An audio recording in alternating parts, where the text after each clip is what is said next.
television. I am your host, Lavian Cupid, and we are coming to you live from downtown Scarborough, the Port Mall to be exact, on the beautiful island of Tobago. Today is a Thursday, the 11th of December 2025, and as per usual, we have a wonderful lineup for you starting off this morning right here on Sunrise. If you are viewing us, you're OG and you're viewing us on either of our social media platforms, good morning and thank you for joining us. Or whether you're tuning in on AMPLIA, Flow or Digital, thank you for making Tobago Updates Television your number one choice to wake you up, especially joining us here on Sunrise for our second day as we jump into the Tobago House of Assembly election carded for Monday, January 12th, 2026. Are you ready? The anticipation is building. I know that last night we would have had the Tobago People's Party having their political meeting in the Scarborough Mount Grace area. Tobago Updates Television, of course, we brought you that live. So I hope you were able to tune in, but whatever you miss, guaranteed, be sure to know that Tobago Updates Television will be bringing you everything that you need right here, Sunrise, that hard-hitting a morning program on all things current affairs. And as I say current affairs, let me take you right into the morning brief and bring you updated with all things happening within Tobago and Trinidad and Tobago, regionally and internationally. Yesterday, political parties on the island gathered at James Park in a united call for the immediate removal of the recently installed military-grade U.S. military radar at the A&R Robinson International Airport.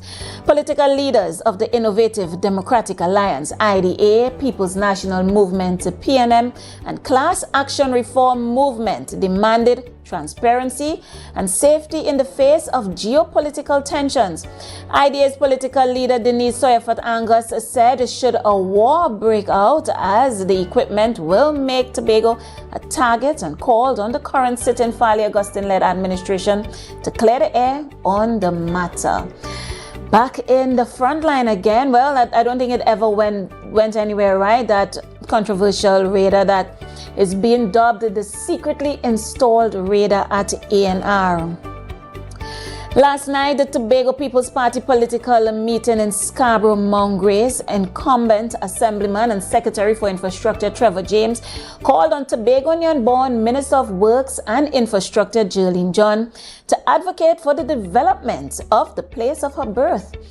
In his message to the Honorable Minister, James urged her to do all in her power to ensure that the THA has the ability to build out its vision for the city of Scarborough, further advising her to not replicate the behaviors of previous Prime Minister Dr. Keith Rowley.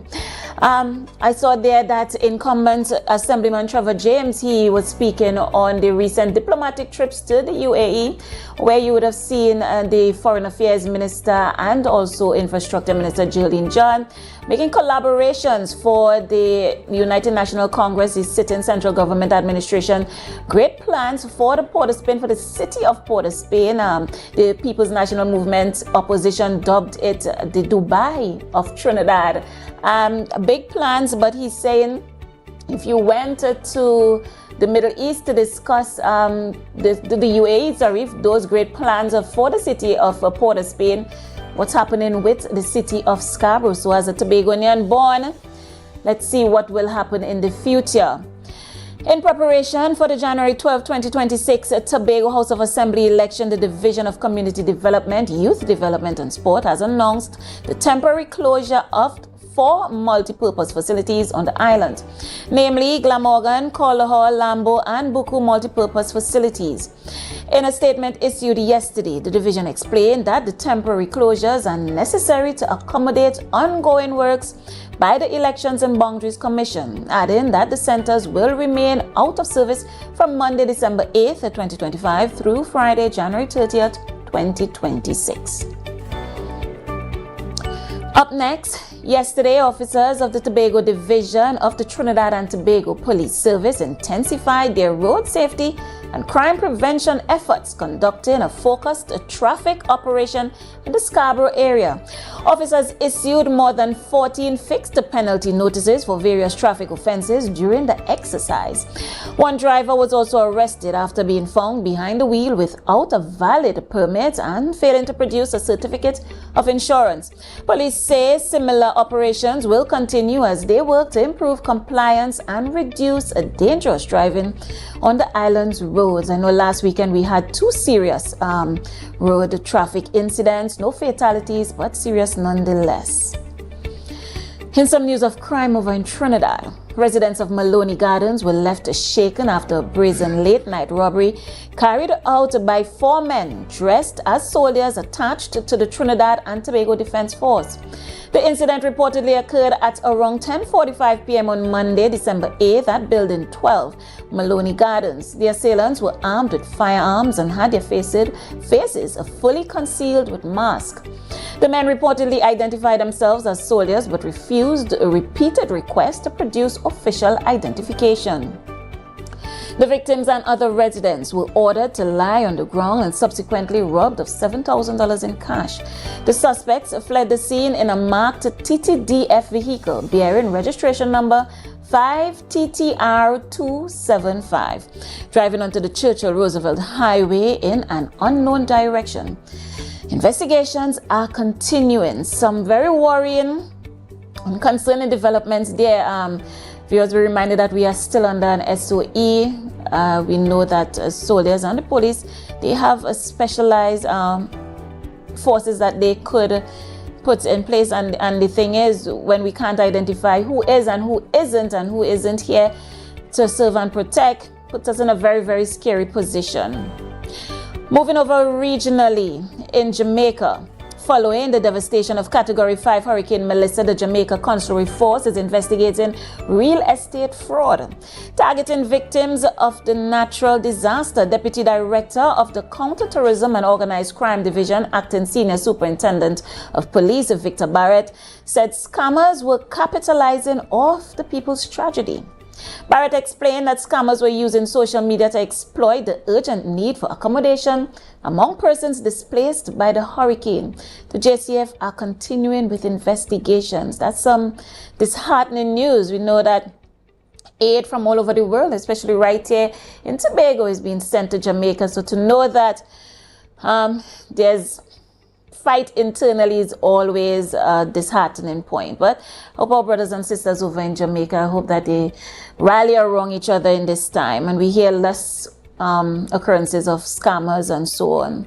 And finally, internationally, the United States has seized a Venezuelan oil tanker bound for Cuba, accusing it of violating sanctions against both countries. At a press briefing at the White House yesterday, U.S. President Donald Trump confirmed the operation occurred on Wednesday, December 10th. U.S. officials say the tanker was carrying crude oil owned by Venezuela's state-run oil and gas company and was destined for Cuba. In a shipment, Washington claimed was part of an ongoing effort to evade international sanctions. The vessel was seized under U.S. forfeiture laws aimed at stopping illicit oil trading. Washington has repeatedly accused Venezuela of using covert tactics such as falsified paperwork and ship-to-ship transfers to deliver oil to allies, with Cuba being a major recipient. Neither Venezuela nor Cuba has publicly responded, though both governments routinely denounce U.S. sanctions as unlawful. Analysts warn the move could raise regional tensions as energy security challenges continue across Latin America and the Caribbean. We see those geopolitical tensions rising continue to escalate. We don't know how Caracas is going to respond to Washington's move. But keeping in mind that we do have, not that we do have, but that the U.S. military is out there in international waters, right outside our borders, right outside Venezuela. We hope that diplomatic talks will always be the first point of resolve, but it is left to be seen. I don't think, as per usual, we should never turn our eyes away from the geopolitical tensions, whether or not we think it has anything to do with us, because sometimes it just falls in your garden. All right, so this morning, I know yesterday we would have had a prelude to today where we would have shown you that we went into the community, the constituency, the electoral district, I should say, of Buku Mount Pleasant. Got on the ground, the man on the ground segment to hear what residents had to say. Well, this morning joining us and even adding some more content to what was done yesterday would be the People's National Movement political leader of the Tobago Council, Ansel Dennis, and he's also the prospective candidate for that electoral district. He's here to talk to us about matters concerning his electoral district and even matters concerning the People's National Movement as they move into this January 12th general Tobago House of Assembly election. General was on April 20th. So viewers, I want to advise you, I want to employ you to stay tuned to Tobago Updates Television, stay tuned to Sunrise. We'll go for a break, but when we're back, we will dive right into that conversation with Mr. Ansel Dennis, where we ask all the questions, all those burning questions, all those hard-hitting questions right here on Sunrise. So again, thank you so much for choosing us and thank you so much for joining us as we go for this quick break. I want you to do me a favor. Share the live, share the live, share the live. We'll be back.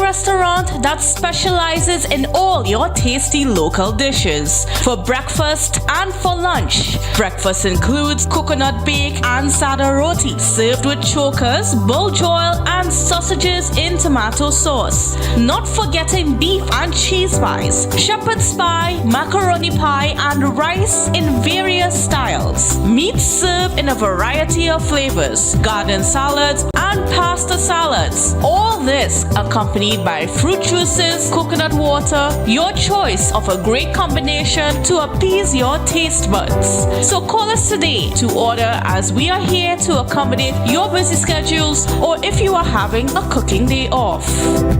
Welcome to Tobago Glass Supplies Limited, where innovation meets excellence and service reigns supreme. Our commitment is simple: to provide high-quality, innovative aluminum, vinyl, and glass solutions for both commercial and residential spaces. At TGSL, we don't just meet needs, we exceed expectations. Our range includes the finest aluminum cladding options, setting new standards in durability and style.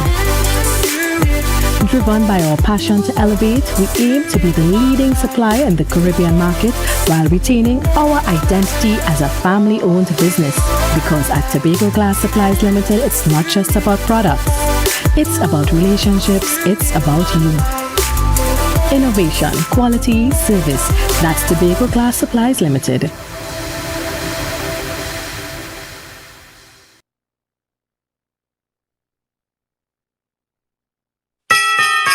Ho, ho, ho, ho! Merry Christmas! What's on your Christmas wish list? And can you do it with $75,000 at 0.75%? Bethel Credit Union is making your Christmas wishes come true with our 75 in 25 Christmas loan sale. Get up to $75,000 in loans at a special 0.75% interest rate as we celebrate 75 years of service, strength, and community. So, whether it's home upgrades, holiday travel, or treating the ones you love, we've got you covered. Bethel Credit Union, we see you and we're here for you. Find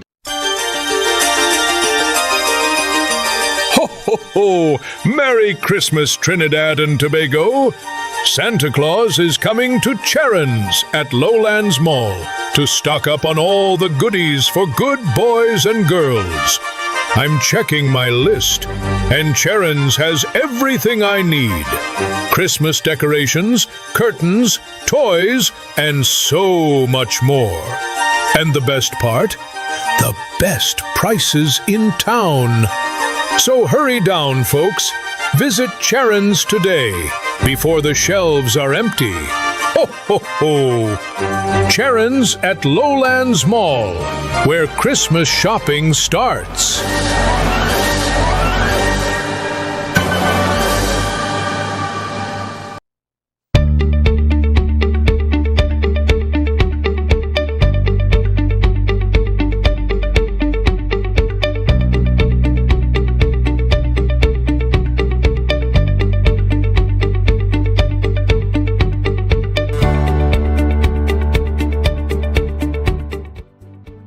Back to Sunrise here on Tobago Updates Television. As we dive right into segment 2, our Man on the Ground segment, where we would have ventured into the electoral district of Buku Mount Pleasant to speak to the residents there about their concerns, their satisfaction or rather dissatisfaction, as the case may be, over the past 4 years, what they're looking forward to, what sticks out to them the most. Take a look at this video, and here's what a few of them had to say. The electoral district of Buku Mount Pleasant has been the focal point of debate, curiosity and anticipation. But while parties were debating over prospective candidates, the question lingers. What is the man on the street saying? All right, so my first question to you would be, what are the development that you've seen in this area over the past 4 years? Have you seen any, and if so, are you pleased?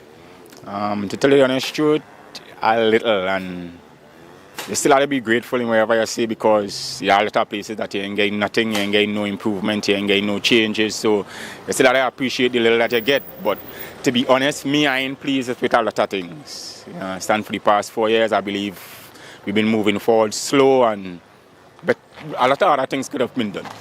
Yeah. Other things like in the form of development, job creation? All over. Development, job creation, things for the youths, a lot of other things. Would you be going out and vote this January 12th? Yeah, I will. I'm very pleased with the work. Tell me one thing that you saw happen in your community over the past 4 years that you're pleased with. Well, generally speaking, I won't say for the community, but generally speaking, Tobago on a whole, I'm very pleased with the work, especially for the bridges, the roads, the upliftment of our country. I'm very pleased with that. We just need another 4 years to take it another step, and I'm confident we will do it. And you have any thoughts on the radar set up in the A.N. Robinson International Airport? I don't know why they're making an issue with the radar, because all airports throughout the world, there's a radar. This one at the airport is just an uplift to the one that we have at Fort Gramley. What is the issue? Now we have international airport now, and we need these things. So what is the issue?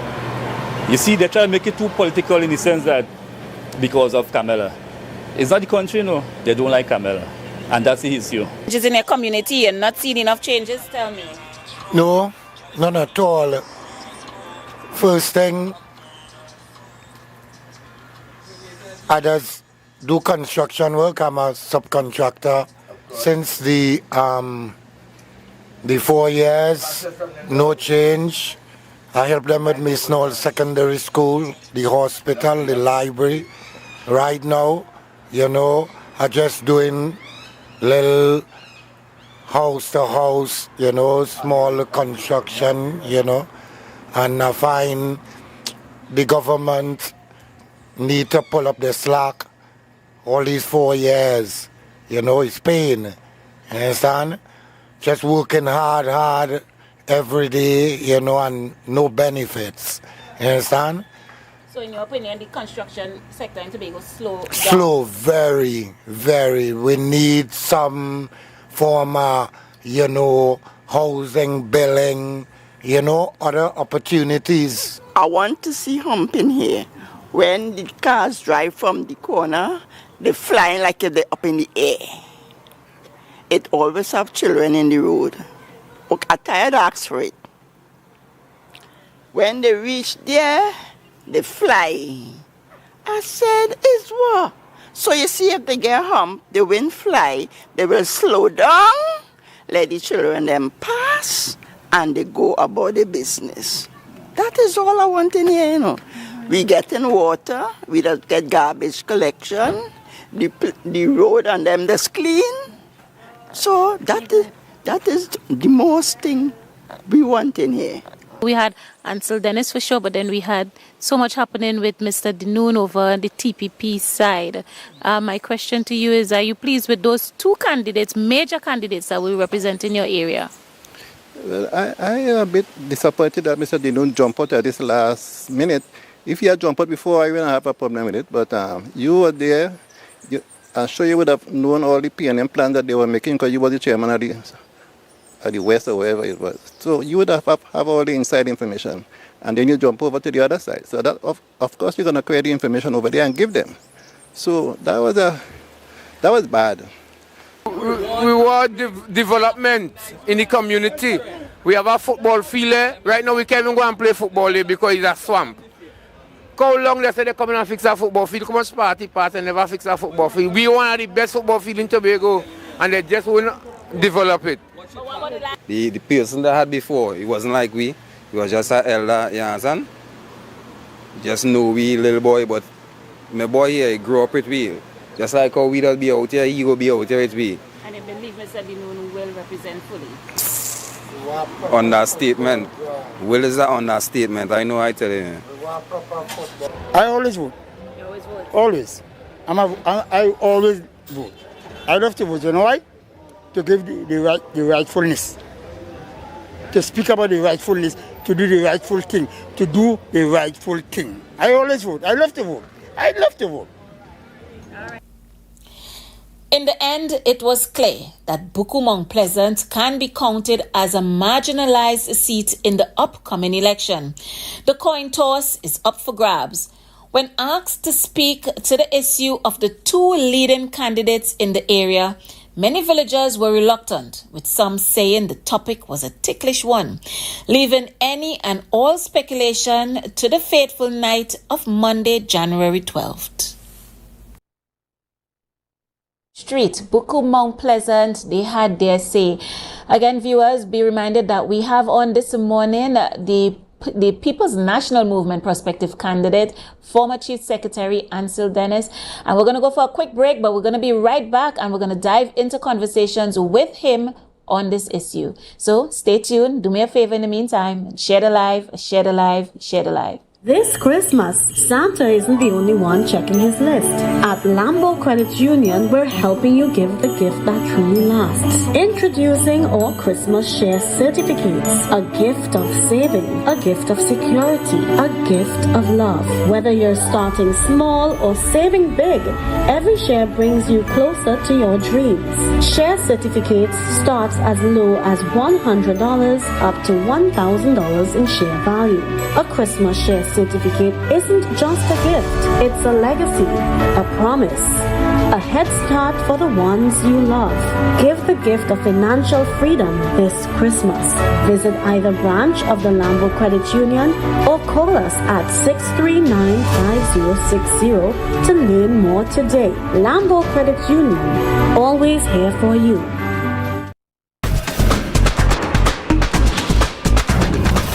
With Flow Business's new smart solutions, powered by super fast, reliable broadband, you'll feel like there are more versions of you working for you. From website design, development, and digital marketing to promote your business, 24/7 business class support to cloud solutions, security, and more. Multiply your growth today.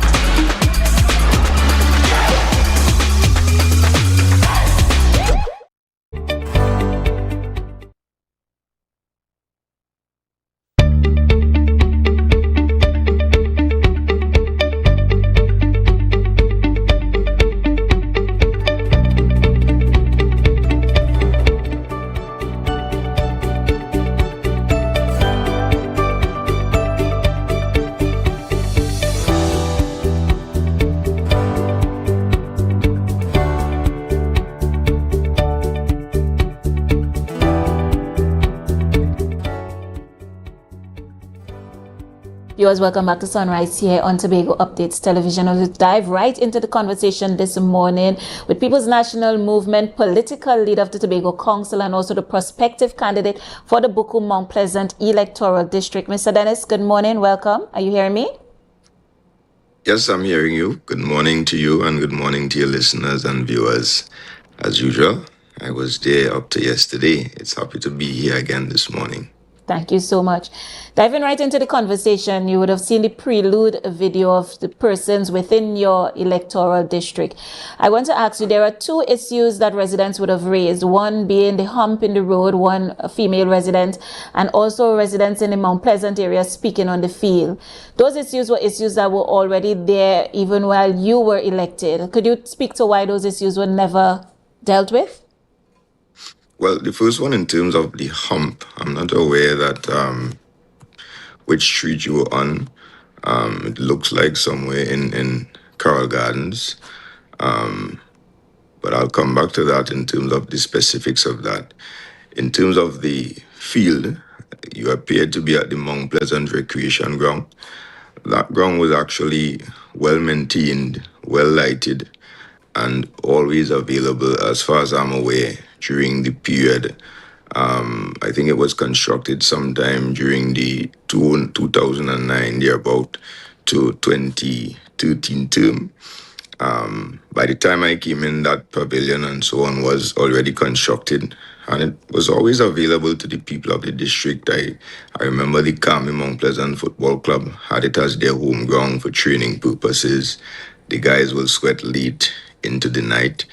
I'm not sure what transpired since we left office, but I've been receiving a lot of complaints about the grounds not being available for the team to train. I understand that they have to go elsewhere to train.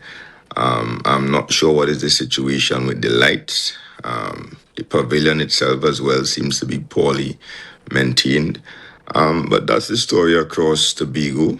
But under your leadership and during the period that you were elected, I just want clarity. You were elected firstly in 2013, am I correct? 2013, yes, okay. 2013. So you're saying during that period.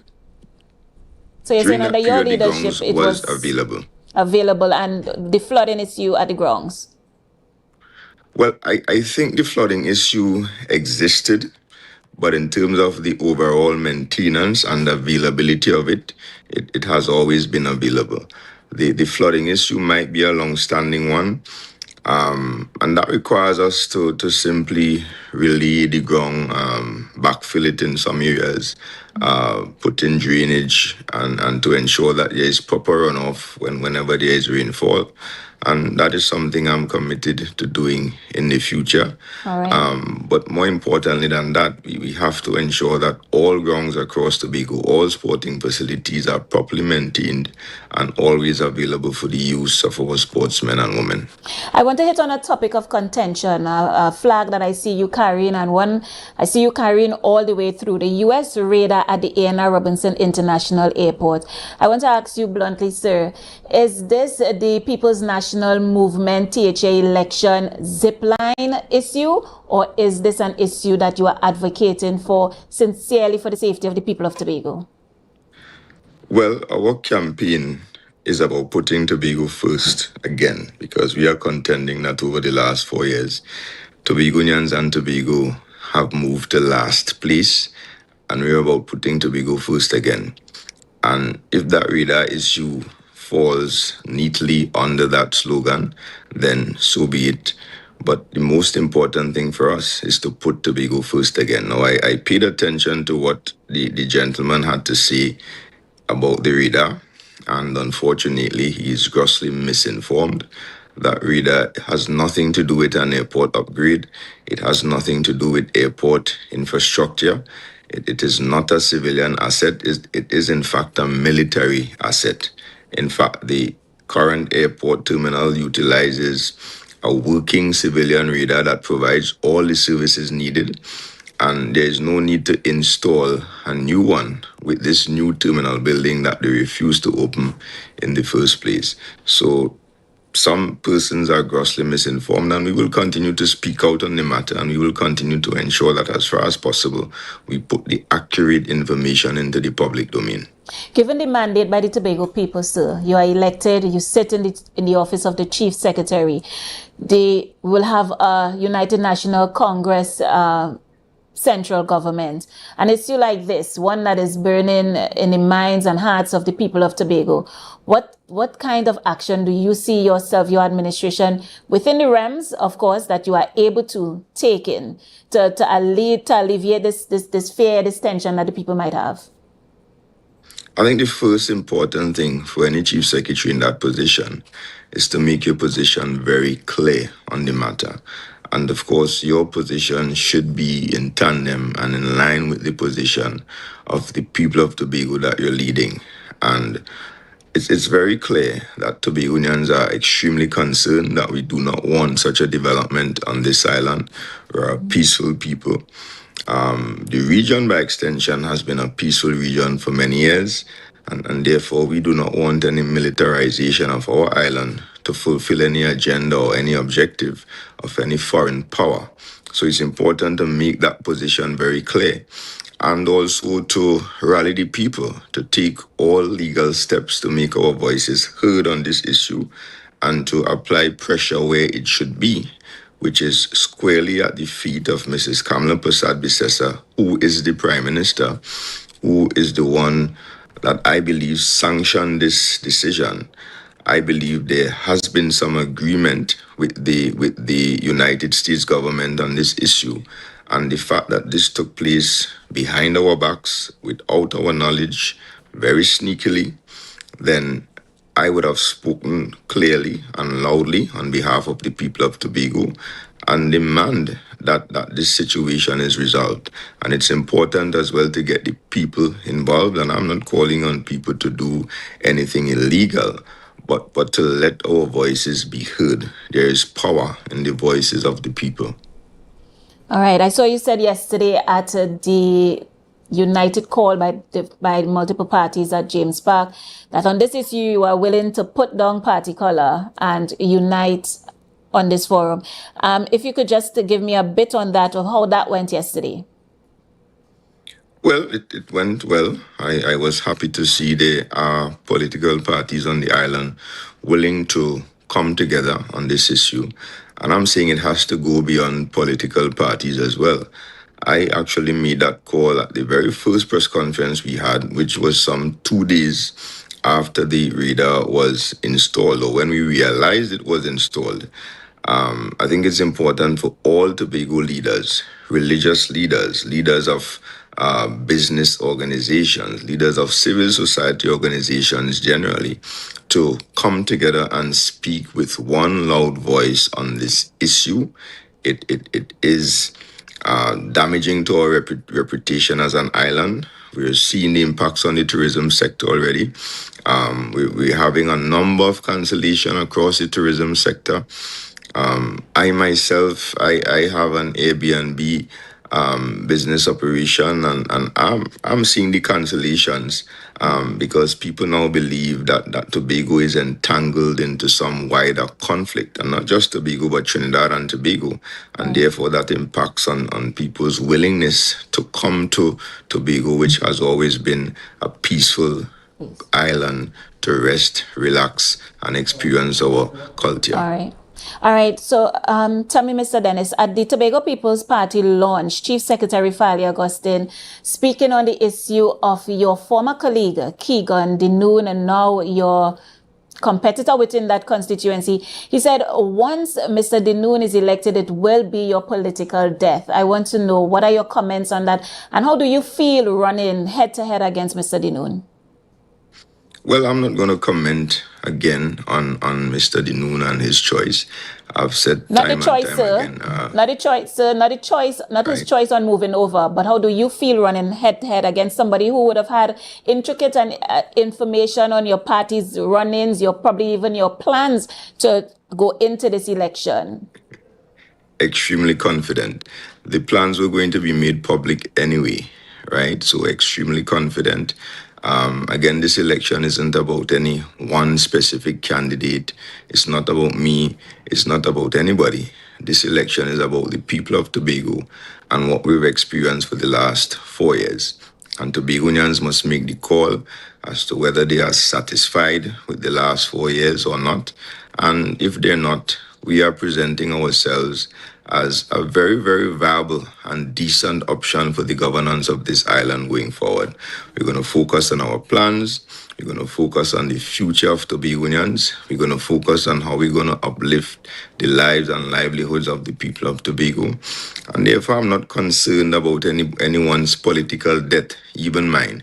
I am concerned about the debt of the agriculture sector, the debt of the tourism sector, the debt of the Tobago economy, the debt of the construction sector, and the potential debt of Tobagonians if this militarization continues.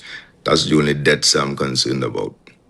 What are your comments on party members, People National Movement party members, whose stance would have been, it's time for Mr. Dennis to step aside, he should not have run again, he should not have been at the helm. What are your thoughts on that? What are your comments on that? And also, do you think that words being spoken like that would be detrimental to the People's National Movement chances of being back in the administration of the Tobago House of Assembly? Well, it's democracy. People are free to say what they feel, and no leader has 100% support of any organization or any membership, and therefore I don't expect 100% support. What is important is that the PNM is a democratic organization. We had a very democratic process in 2022. And hey, I understand that at that point in time, leadership was not attractive. And therefore, perhaps that was the reason why I went unchallenged. But there will be another opportunity to select or elect a new leader come April next year, right after the Tobago House of Assembly election. And at that point in time, democracy allows anybody to mount a challenge. But for now, I will say to those persons, let's unite as a party. We have a bigger issue to deal with, which is really the leadership of Tobago. Right. And I can understand that some people may be quite interested in what is happening in the PNM. The PNM is, in fact, a major political organization. Actually, it's the political organization in this country in terms of stability, in terms of how we've managed the affairs of this country over many, many years. So I can understand the interest in the PNM's internal leadership process. Right. However, this period is about the leadership of Tobago, and that is where the persons in office now must give account for their stewardship over the last 4 years. As you say, leadership, finally, as we wrap, I want you to give the people and give us this moment here. Tell us, what can we look forward to under a People's National Movement Tobago House of Assembly administration with you at the helm, sir? We can look forward to Tobagonians being placed first and foremost. We can look forward to all Tobago's money being spent to the benefit of Tobagonians. We can look forward to the quick and fast improvement of the agriculture sector. We can look forward to a relentless pursuit of investments in the tourism sector, be it hotels, be it marinas, be it whatever developments we need in terms of sites and attractions. We can look forward to the upliftment of the face of Tobago in terms of its overall beautification. We can look forward to pursuits in the clean, renewable energy sector. And we can look forward to a much more accessible and honest and transparent administration on this island. And you know, all great plans, and I know I said final question, but let me just squeeze this in here. How do you intend on collaborating with a United National Congress administration? Well, at the end of the day, as I said, I'm going to place the interests of the people of Tobago first and foremost. And as long as we can agree on that, and as long as we can have that respectful, collaborative atmosphere, then I expect things to go smoothly. I expect us to be able to operate in the best interests of our people, notwithstanding the political differences in terms of philosophies and party colors. At the end of the day, the law prescribes that the Chief Secretary and the Prime Minister should work together to ensure cohesion and harmony between both islands. All right. And that is my intention, to create an atmosphere of collaboration. All right. Well, thank you so much, Mr. Dennis, for joining us here on Sunrise this morning. Viewers, we were talking to Mr. Ansel Dennis, the prospective candidate, PNM prospective candidate for the electoral district of Buku Mount Pleasant. All right. And that was our Man on the Street segment previously. That's it this morning for Sunrise. But that is not it for the programming, because we head on over to the morning show with Akinlabi and Tanisha. Good morning, guys. How are you? Good morning, Lavian. We're doing quite fine here this morning, having some very interesting conversations on Sunrise Tobago. Of course. Good morning, Tanisha. Well, you know, Sunrise is that hard-hitting current affairs program newly added to the Tobago Updates television family of programming in the morning. And it's the Tobago House of Assembly election season, so we dive in right into it, head on, straight, hard-hitting conversations, interesting conversations thus far. Tomorrow we actually have Assemblyman Watson Solomon Duke with us in the morning, so it should be very interesting. Well, you know, any conversation with Watson Duke is an interesting one, so I'm definitely looking forward to tuning in at Akinlabi. Persons will definitely be looking forward to that one, so yes, Watson Duke in the morning, that's something exciting. Yes. For Sunrise Tobago. Yes, indeed. Well, you know what, guys? I want to wish you all a really great day and a wonderful show. And viewers, keep viewing Tobago Updates Television. Be viewing Sunrise in the morning at 6:15 a.m. Watson Solomon Duke on the programming in the morning. A very, very, very intense conversation we have for you tomorrow morning. So with that, we head on over to the morning show. I'll see you tomorrow.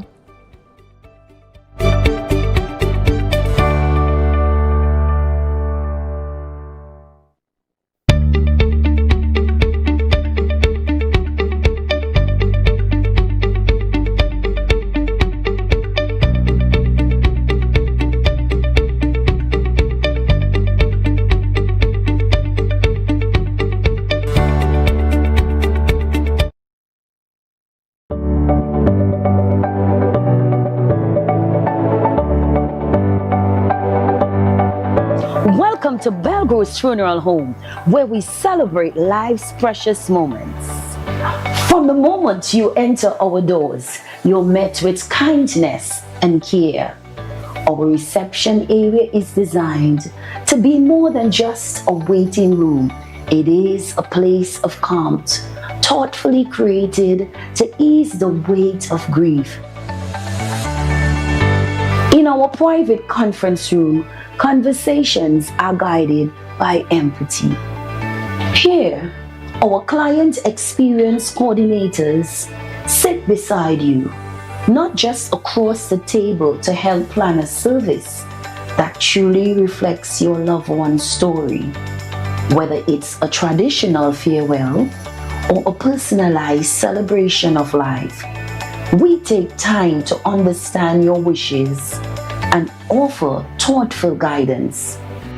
At the heart of our organization is a dedicated manager who ensures that everything runs smoothly, from the smallest detail to the final farewell.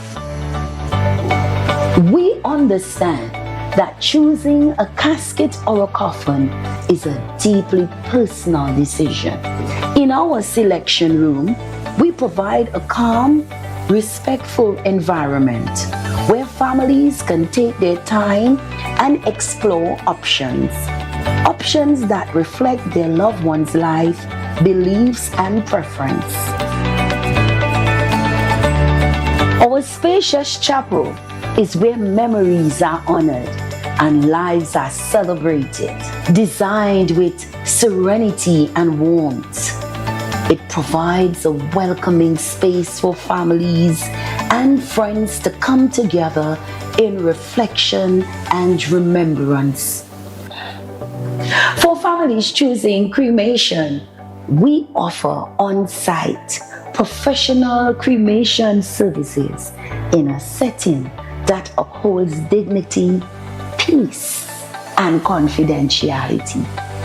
Our crematorium offers a seamless and respectful alternative to traditional burial, giving families flexibility while maintaining the highest standard of care.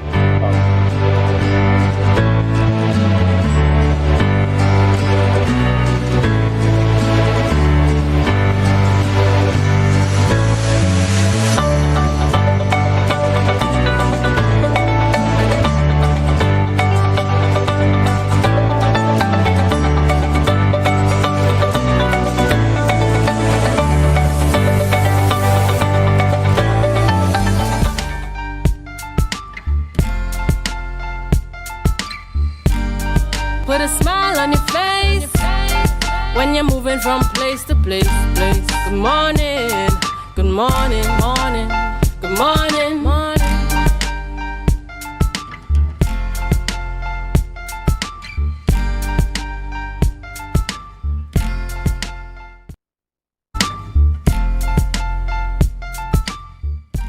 Good morning and welcome to the Tobago Updates Morning Show. Today is Thursday, the 11th of December. I'm your host, Akinla Beholder, and it's good to be here. It's good to be in the land of the living. I hope that you're up and you're ready to go. We have a lot to discuss this morning, so we want you all to be here with us, be engaged. If you need to have a cup of coffee, you need to have a cup of tea, and have a little something to eat before you head on the road, before you really lock on to our conversations, do so and be ready to have these conversations with us. I am here in studio with Miss Tanisha Cupid. Good morning. Good morning, Akinlavi. It's so wonderful to be here. Good morning to all our viewers and welcome to the morning show. Yes, ladies and gentlemen, viewers, we have a lot to discuss. Like I said earlier today, we've seen a bit of changes in the studios, and it's good change. We saw the Sunrise Tobago program this morning, and we have Miss Cupid joining us recently on the show. So we have some positive changes for you all. And before we get into any conversations, we head on over to our news in 90 seconds. And here's what's making the news in 90 seconds for Thursday, 11th December 2025. In preparation for the January 12th, 2026 Tobago House of Assembly election, the Division of Community Development, Youth Development and Sport has announced that 4 of its multipurpose facilities have been taken offline for public use as of this week.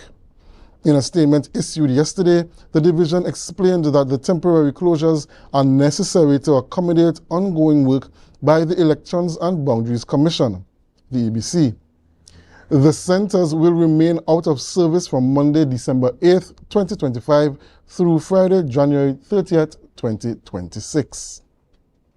The facilities affected are the Glamorgan Multipurpose Facility, Calder Hall Multipurpose Facility, Lambo Multipurpose Facility, and the Buku Multipurpose Facility.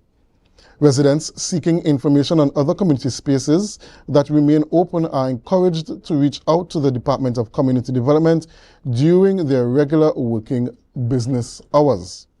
The division has apologized for an inconvenience caused by the temporary suspension of services and thanks the public for its understanding. Yesterday, officers of the Tobago Division of the Trinidad and Tobago Police Service intensified their road safety and crime prevention efforts, conducting a focused traffic operation in the Scarborough area. Officers issued more than 14 fixed penalty notices for various traffic offences during the exercise. One driver was also arrested after being found behind the wheel without a valid permit and failing to produce a certificate of insurance. Police say similar operations will continue as they work to improve compliance and reduce dangerous driving on the island's roads. And finally, in news of crime in Trinidad, residents of Maloney Gardens were left shaken after a brazen late-night robbery carried out by 4 men dressed as soldiers attached to the Trinidad and Tobago Defense Force. The incident recently occurred at around 10:45 p.m. on Monday, December 8th at Building 12 Maloney Gardens. The assailants were armed and had their faces fully concealed with masks. The men reportedly identified themselves as soldiers but refused repeated requests to produce official identification. The victims and other residents were ordered to lie on the ground and subsequently robbed of $7,000. The suspects fled the scene in a marked TTDF vehicle bearing registration number 5TTR275, driving onto the Churchill-Roosevelt Highway in an unknown direction. Investigations are continuing. These and other stories in our major newscast at 6:30 p.m. Be viewing Tobago Updates Television, and that was your news in 90 seconds. So, Lavian, we see here the crime situation still ongoing in Trinidad and Tobago. This a very unsettling news of these men masked as soldiers, and they seem to be driving away in what they suspect might be, or people think is a military vehicle. So. And now is the Christmas season and persons need to be on guard. We would have had a conversation earlier in the week with Inspector Sterling, and she spoke about persons being extremely vigilant because this is a season where you see a lot of increase in crimes of that nature. Yes, yes. Very unfortunate news, Akinlabi. Yes, very unfortunate. We hope that persons can, as you said, remain as safe as they possibly can. And I mean, a situation like this was probably very unavoidable. Yeah. But we hope that persons stay as safe as they possibly can, take all the precautions. We know, like you said, it's the Christmas season. And we really support the Trinidad and Tobago Police Service in, their efforts to combat crime. We see that they had a road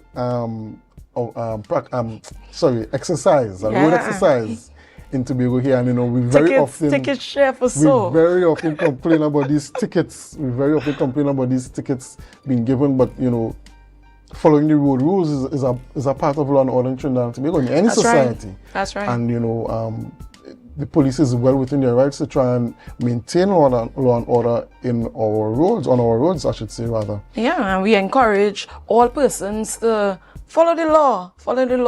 Make sure that you have your insurance so that they had to detain someone who didn't have their insurance. Get your license, Yes. These are things you need to organize. A lot of persons think that insurance is a scam and they don't feel you need to get insurance, but I mean, if the law says you need insurance to drive on the nation's road, you need your driver's permit to drive on the nation's road. I mean, you have no driver's permit and you have no insurance. Problems, Akinlabi. That's problems. Yeah, that's a lot. You have no business being on the nation's roads whatsoever. And finally, I see here that the EBC is making some moves, preparing for the upcoming THA elections in January. It's coming quickly. Quickly, and things are heating up. So it is a lot to look forward to. We know we have a lot of contentious issues in the air. The issue of autonomy has come back up again, and now we have this new issue with the radar. Trinidad and Tobago's involvement with the United States in this whole issue. A lot is happening. A lot is happening. Issue with Venezuela. So I am very eager to see what the conversations are going to be like on the campaign trail, and I mean it's worrying times, but it's also kind of exciting as well. Exciting and interesting. Yes, indeed. Well, viewers, it's that time of the morning. It's that time to celebrate with those who are celebrating with us. It's time for our birthday shout-outs, yes. And here at Tobago Updates, we like to celebrate with those who are celebrating with us. That's right. And our first shout out goes to Mr. Dunstan Leslie. Now, this is coming from the entire Leslie family and friends. They are saying cheers to life and they love you and they want you to live and love and really have a wonderful time. Yes, and we continue and we say happy birthday to Miss Kelda Cornwall Gomez. Happy birthday to you, Miss Gomez. God's richest blessings. Today is a special day. You're going to celebrate just the day before Friday. You're going to carry those celebrations into the weekend. We pray that you are safe and God's blessings and His guidance upon you and His protection upon you. And you celebrate with those who love you and they will show you with all good energy. And we have the lovely Miss Renee Christopher, and we want to wish her a really happy birthday. We pray all God's blessings and that you would have a wonderful day today. We continue. Happy birthday to the lovely Aviana Allen. Happy birthday to you, Aviana. Yes. I know your brother and your sister, they're going to treat you really nice today. They're going to give you all those, good birthday greetings, and they're going to get you some nice gifts, some cake, some wine. You're going to have a ball today, and we want you to keep God in your thoughts and thank Him for keeping you thus far. We also say happy birthday to Mr. Nigel Wilson. Happy birthday to you, Mr. Nigel Wilson. Yes, we've seen here in the picture saying you are blessed. You are indeed blessed, sir. You have seen another year. And we pray that in this upcoming year, you're going to be achieving all those things in your hearts. And you're going to keep God with you, and He's going to lead you from strength to strength. And finally, this one is special for me, Akinlabi. Yes. This is my brother-in-law, right, Mr. Nicholas Simmons. And I must give you big birthday greetings. So big up yourself, Nico. Have a wonderful day. I know you will have a wonderful day. Yes, all God's blessings as you face this new year. So remember, you can send all your birthday greetings to Tobago Updates as we continue to celebrate with you. Yes, and no matter what you're celebrating, whether it's your birthday, an anniversary, you got a new job, you're moving, you buy a house, you finish building a house, you start a business, you sell your business, maybe you become a producer on Tobago Updates and you want to celebrate. Maybe you become a new staff member on Tobago Updates and you want to celebrate. We will celebrate with you. Just send your information, as Tanisha said, to Tobago Updates, and we will celebrate with you. So, Tanisha, who do we have on the program this morning? Well, this morning we have a full lineup. Akilabi will be starting off with Officer Sheridan Peters, and also from the fire service. Yes. And he will be speaking about Safety Starts With You initiative. And alongside him would be Mr. Brian Patrick, Safety and Health Inspector 2.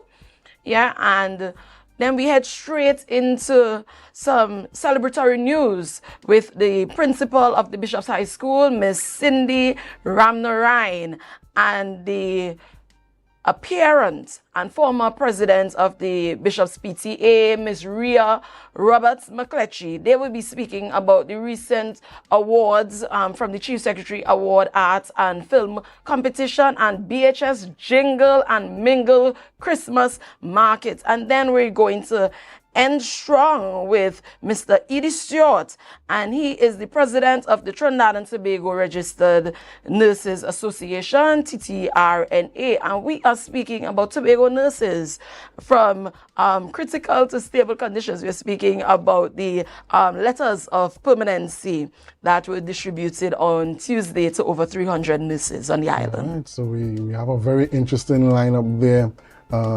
So we have a lot of conversations to look forward to, yes? So whether you're viewing on our Facebook page or YouTube Live or YouTube account, 102 on AMPLIA, 121 or 130 on Flow, or 33 on Digital, whether you're in Tobago, you're in Trinidad, the Caribbean region, or the wider world, we want to thank you for logging on with Tobago's #1 morning show, Tobago's #1 morning program. And I want you to do us a favor.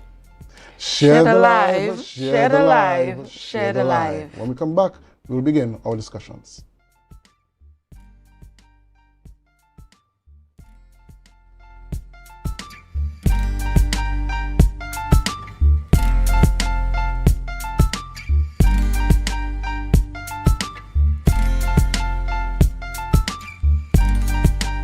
This Christmas, Santa isn't the only one checking his list. At Lambo Credit Union, we're helping you give the gift that truly lasts. Introducing our Christmas Share Certificates. A gift of saving, a gift of security, a gift of love. Whether you're starting small or saving big, every share brings you closer to your dreams. Share Certificates starts as low as $100 up to $1,000 in share value. A Christmas Share Certificate isn't just a gift, it's a legacy, a promise, a head start for the ones you love. Give the gift of financial freedom this Christmas. Visit either branch of the Lambo Credit Union or call us at 639-5060 to learn more today. Lambo Credit Union, always here for you. Ho, ho, ho, ho! Merry Christmas.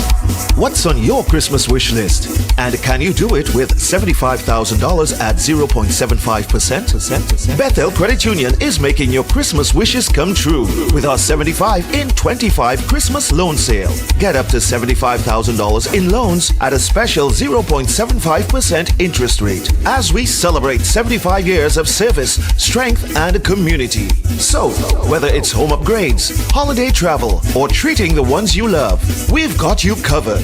Bethel Credit Union, we see you and we're here for you.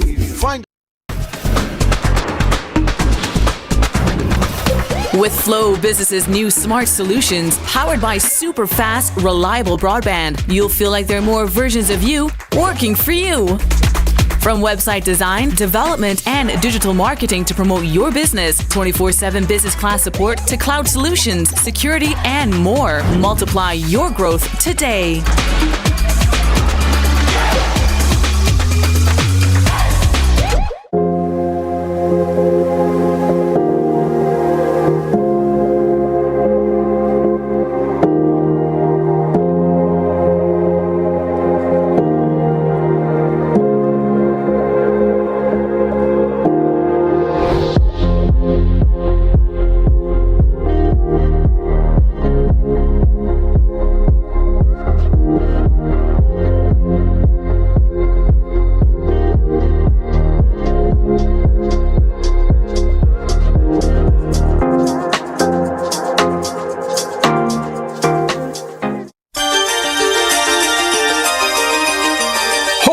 Oh, Merry Christmas, Trinidad and Tobago! Santa Claus is coming to Charon's at Lowlands Mall to stock up on all the goodies for good boys and girls. I'm checking my list, and Charon's has everything I need. Christmas decorations, curtains, toys, and so much more. And the best part? The best prices in town. So hurry down, folks. Visit Charon's today before the shelves are empty. Ho, ho, ho! Charon's at Lowlands Mall, where Christmas shopping starts.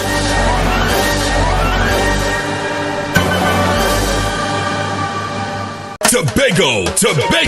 You also have an equal chance of winning the brand new ride for Christmas in a 3-car raffle organized on behalf of Queen's Royal College. I want a piece of pork for me Christmas. First prize is a luxurious, fully loaded Royal Ride Ford Ranger. Draw date Saturday, December 20th at the school. Tickets only $100. All proceeds for the further uplifting of the school. Tickets available from islandetickets.com. Stumpy's Emporium Canaan, Cad Supermarket Lowlands, Terry Brown Supermarket Mount Pleasant, Pablo Supermarket Argyle, Miles Almondos and Company Limited Scarborough, Yachts Marketing, TB Mart Bonaccord, Cost Cutters, Charon Bookstores Lowlands, Police Credit Union, Caribbean Jewelers Lowlands, Jade Monkey Bar Milford Road Crown Point. For more info, call the college at 622-1671 or the hotline at 491-1802. Queen's Royal College Christmas 3-car raffle.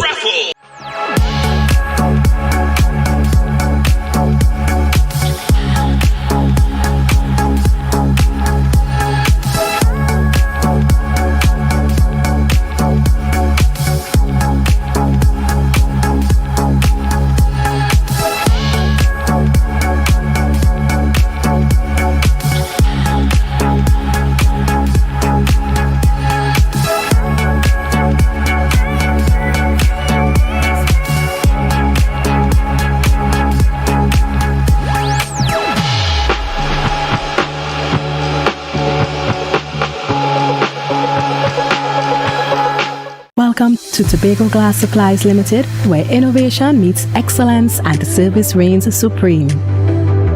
Our commitment is simple: to provide high-quality, innovative aluminum, vinyl, and glass solutions for both commercial and residential spaces. At TGSL, we don't just meet needs, we exceed expectations.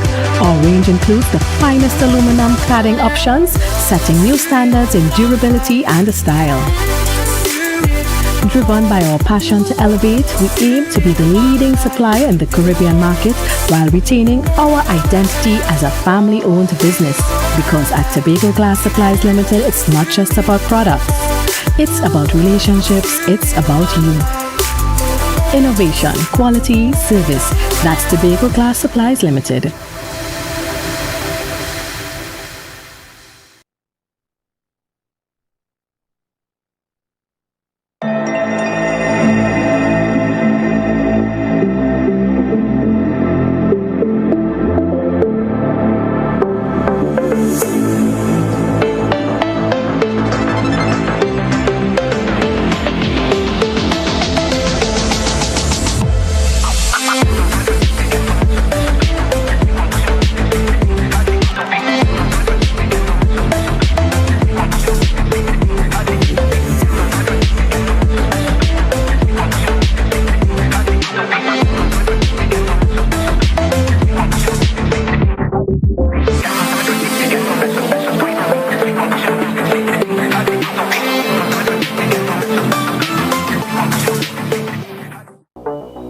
Tobago, the sun is rising, and so are the conversations that matter, from the economy to education, from healthcare to community voices. No spin, no fluff, just facts, truth, and clarity.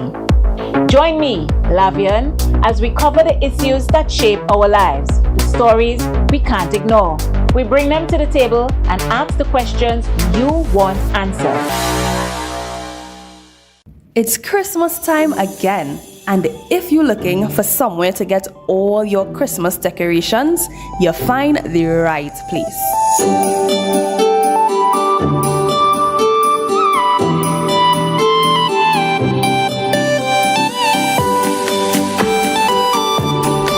Christmas trees, jingle bells, pine cones, gift boxes, ornaments, flowers, and so much more.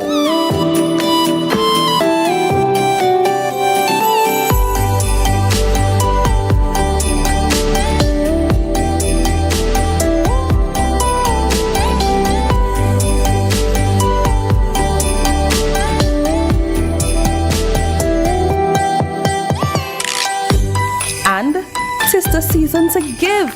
Get a wide variety of toys, from dolls, bicycles, racing cars, toy trucks, board and card games, and everything in between.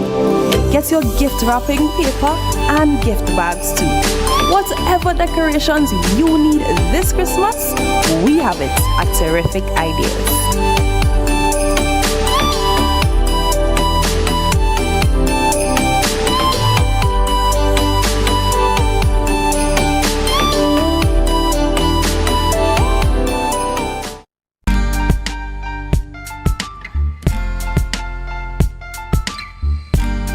Put a smile on your face when you're moving from place to place. Good morning, good morning, morning, good morning, morning.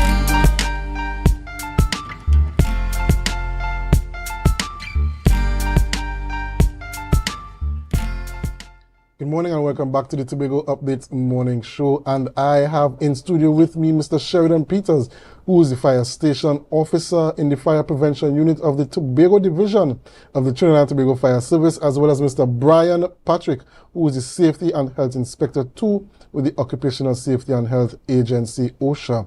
And they are here to speak to us about Safety Starts With You campaign. Good morning and welcome, gentlemen. Yeah, good morning to you as well. Yes.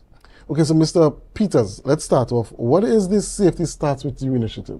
Right, so when we at the Fire Prevention section in Tobago, right, we have been looking at some of the occurrences that taking place in the Tobago space and by extension Trinidad and Tobago, and we realized that that based on our analysis, some were electrical, some were different natures. We thought that it would be important to have conversations with the Tobago population to bring them a little more aware of some of the safety standards and some of the things that they can do to contribute to safety. Hence we call it Safety Starts With You.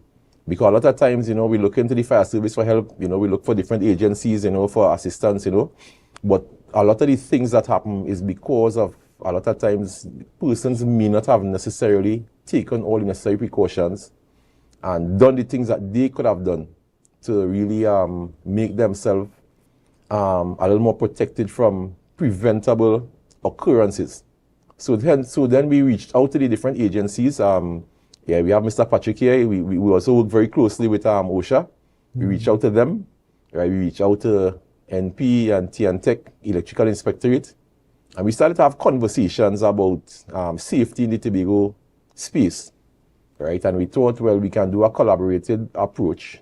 So we're hoping that the Safety Starts With You initiative would be an initiative where the Tobago population will be able to get information from a wide scope of safety areas, right, from the different stakeholders, so that they will be a lot more aware of what can be done, right, on their end to minimize preventable occurrences of fire and life safety challenges. Yeah. I know that you would have spoken off air about clarifying some situations concerning some incidences that would have occurred in the Tobago space recently. Right.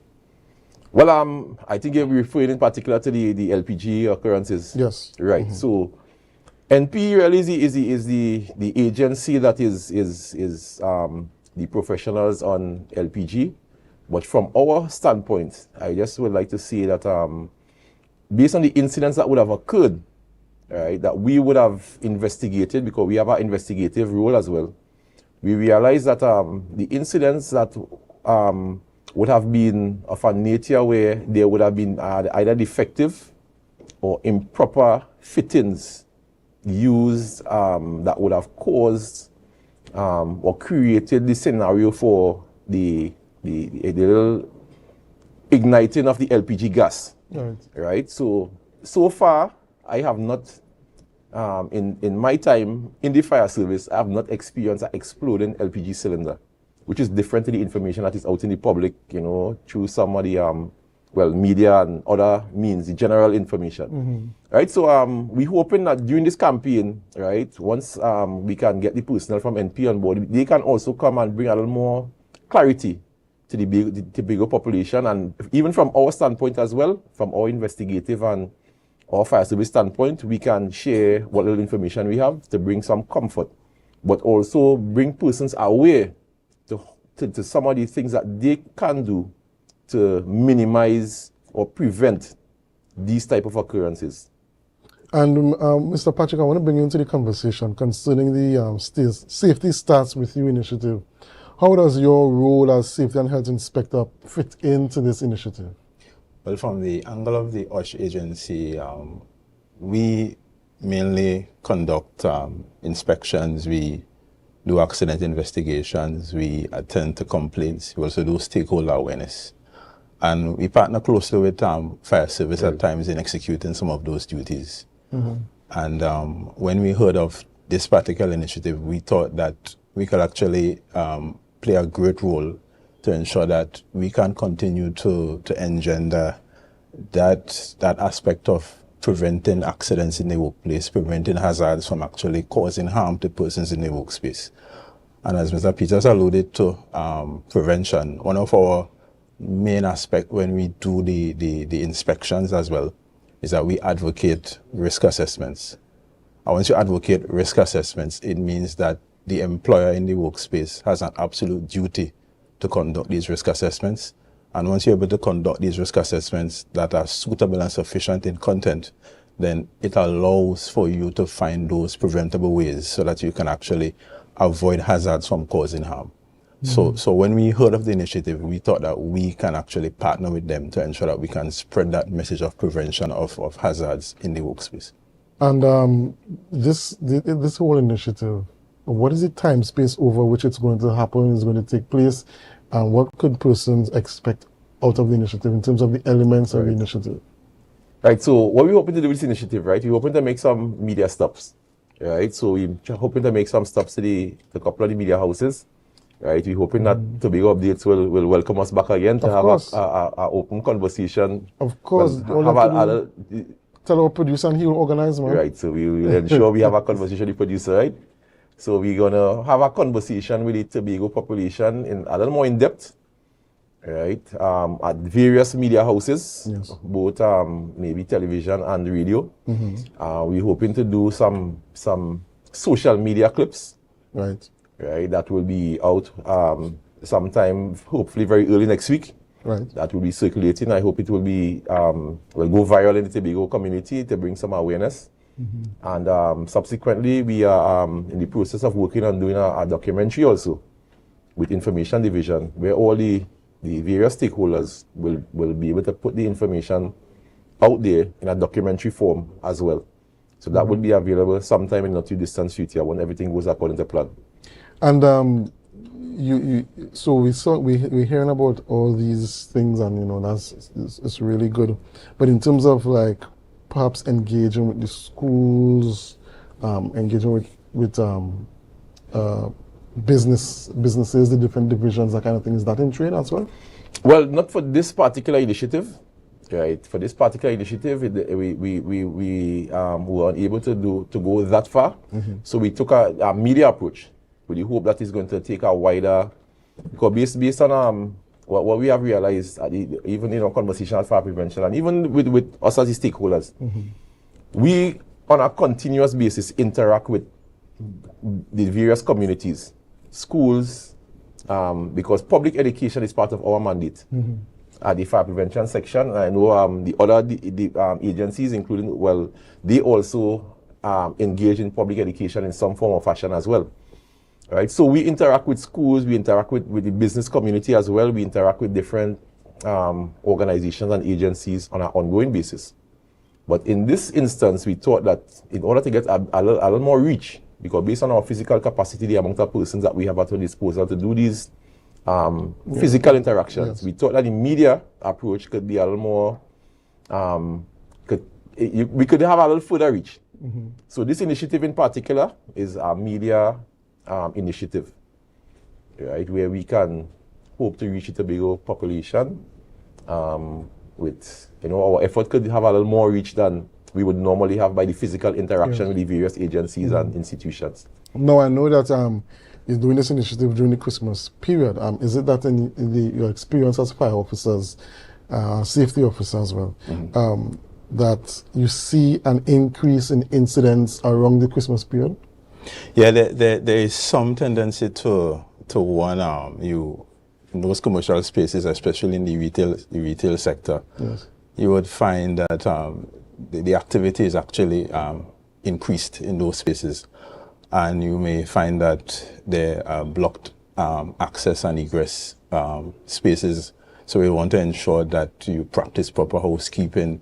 You want to ensure that you have your evacuation plan ready to execute if required. You want to ensure that you're able to interact with your customers and ensure that they enter your space and when they actually exit, there are no accidents or incidents. So recognizing that we're in the period whereby there is hyped activity, especially in the retail sector, we want to ensure that as you do your activities, that you do it as safe as possible. And as such, we want to continue to advocate being able to assess your workspace, see where the hazards are, see the risk associated, and reduce risk to as low as is reasonably practicable. If I could interject, partner with, add to the conversation, right? In the domestic space as well is a time where we have a lot of heightened activity. It's a time that is pretty social. Right, within families as well. So you find a little more cooking, sometimes a little more outdoor cooking. People tend to engage a little differently. Yes. People want to put up lights and so a lot of things that would not normally happen during the year would occur during the Christmas season. And sometimes how people approach, to be a little more social and to have their house looking a little more bright and glittery. They may engage in some practices that may not necessarily be as safe as they should be. Right, so we're hoping that the conversation as well during the season will help persons, even while we encourage persons, yes, have a good time and enjoy yourself, celebrate. In the businesses, as a business community, you want to make a little more money during the season. right? But do so. We're trying to provide the information for you to ensure that you do so in the safest manner that you can possibly do. All right. Thank you very much, Mr. Sheridan Peters and Mr. Brian Patrick, for coming in and speaking with us about the Safety Starts With You initiative. And we wish you all the most success in this initiative. I know it's very important to have that public education campaign going, and so that it can be in people's minds to be safe at all times. So we wish you all the best with that. Thanks a lot. Thanks a lot for having us. No problem whatsoever. Viewers, we have to go on a short break, but when we do, we come back, we're having a conversation with Miss Cindy Ramnarayan and Miss Ria Roberts McCletchy, and they're going to be talking about the Bishop's High School Chief Secretary's Awards and the Bishop's Jingle and Mingle Christmas Market. So do us a favor, share the live, share the live, share the live. We'll be right back after these messages.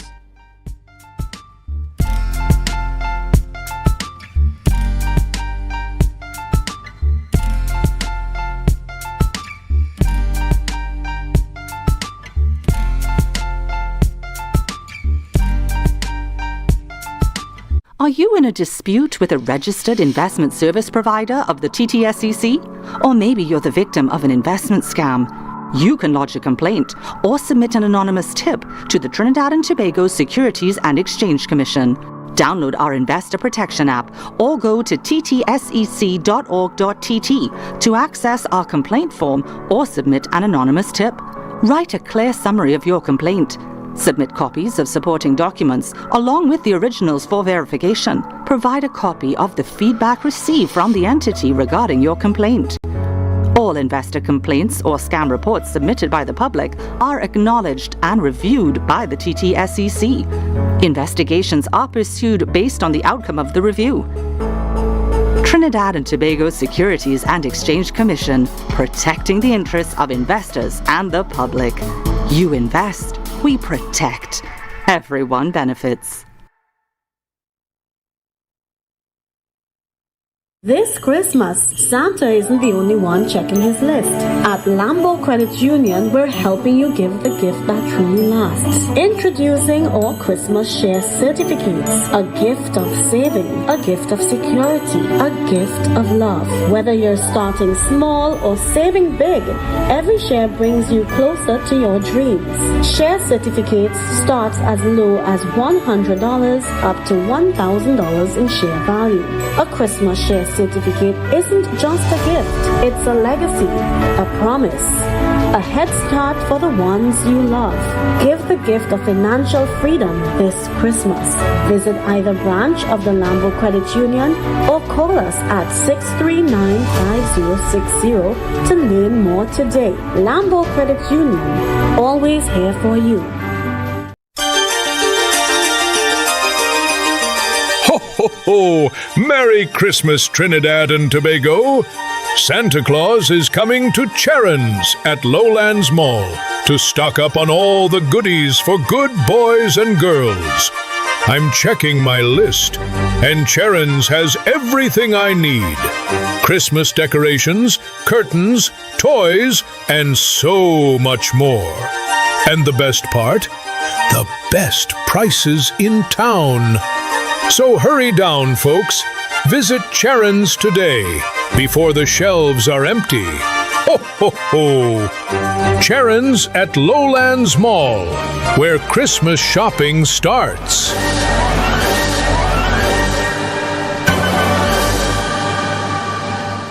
It's Christmas time again, and if you're looking for somewhere to get all your Christmas decorations, you'll find the right place.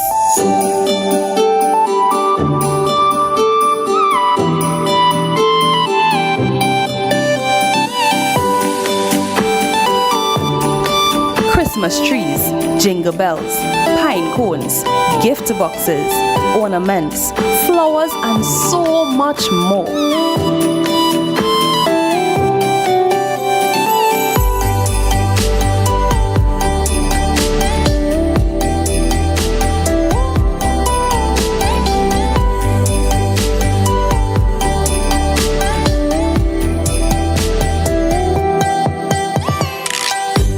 And 'tis the season to give. Get a wide variety of toys from dolls, bicycles, racing cars, toy trucks, board and card games, and everything in between. Get your gift wrapping paper and gift bags too. Whatever decorations you need this Christmas, we have it at Terrific Ideas.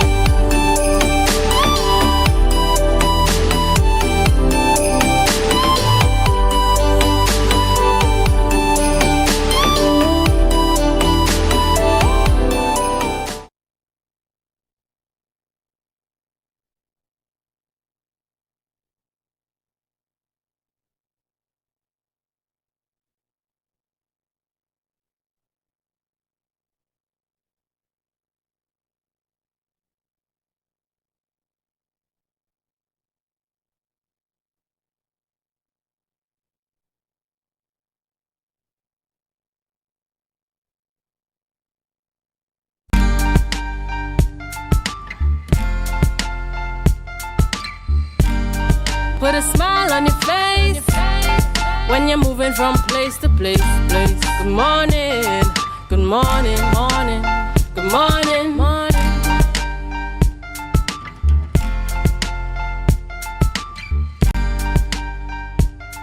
Welcome back to all our viewers, and alongside me we have two beautiful ladies, Miss Cindy Ramnarine, she's the principal at Bishop's High School, and we have Mrs. Rhea Roberts McCletchy, and she is the parent and the former president of Bishop's High School PTA. She's also on the fundraising committee. We are speaking about several things this morning. First, we're speaking about Bishop's High School. They would have recently received the Tobago Medal of Honor Gold, and that is for significant contribution in the field of education in the recently concluded Tobago Day Awards. And in addition to that, special mention was made highlighting their contributions to the development and advancement of Tobago.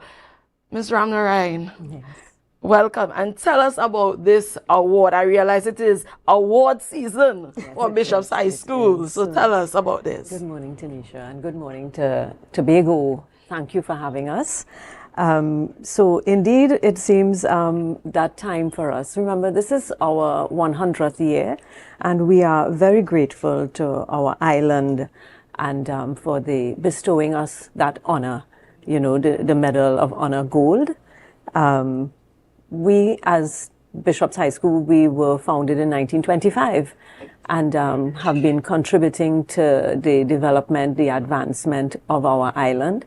And we when we look around and we see the contributions, we really, while we are proud, we also stand in awe of all that our students, past and present, you know, contribute to our island. And you know, Miss, as a proud Bishopian myself, yes, big up class of 2008, I just gave away everything there. Know. And the best house, Davies, let's not speak too much about this.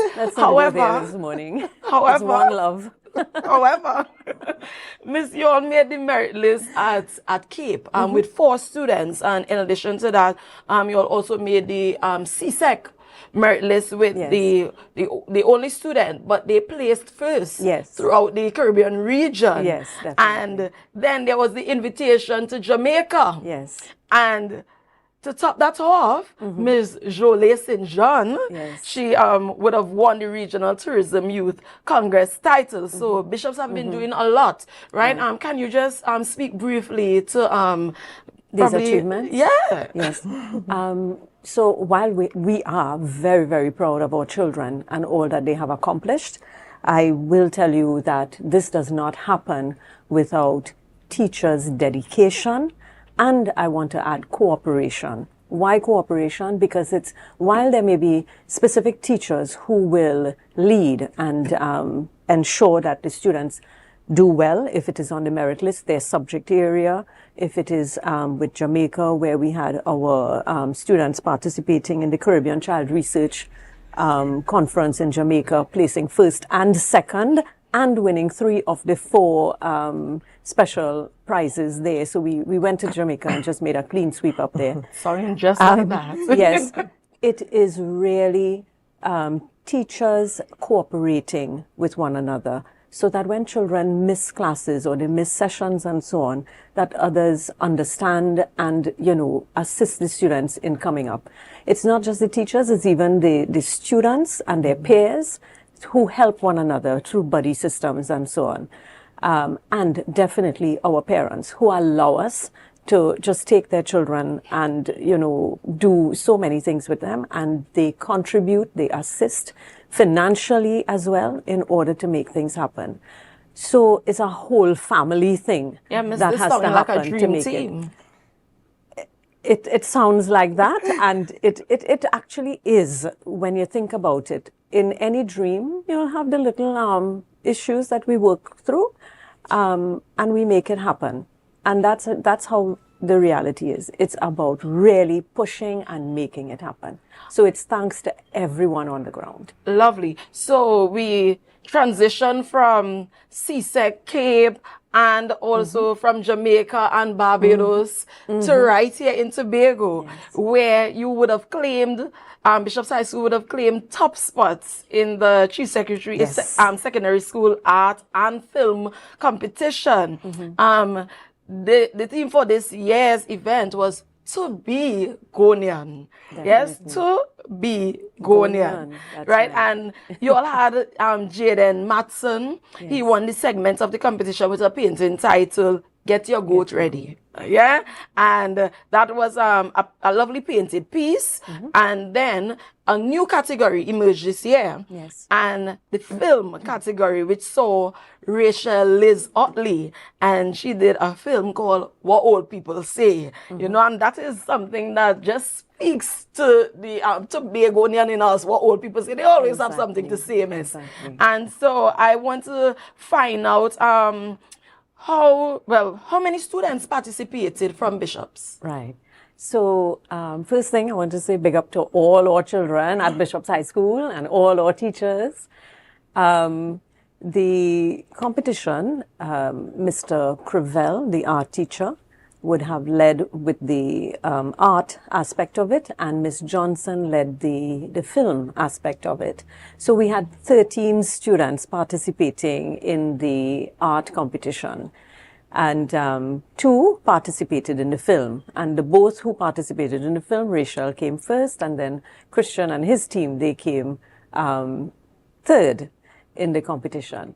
The thing about the art competition, particularly, the students, we made it into a compulsory part of being an art student at fifth form. You just have to participate in the competition. And so they did. Lovely, lovely. So we would have seen that some persons might think, oh, well, Bishop's High School, they're only doing a little maths up there and some chemistry and some heavy science, probably talking a little French and Spanish, but you all would have, we would have seen that it is all-rounded, yes, institution where we see these persons getting involved in the orange economy. Miss, I want to shift because there's so much that we can talk about with regards to this competition. However, I need to switch to Mrs. McCletchy at this time because it is still the orange economy. And there's so much to say. There is so much to say, right? So we are speaking about the Jingle and Mingle Christmas market. So, Mrs. McCletchy, tell us about this event that you all are having.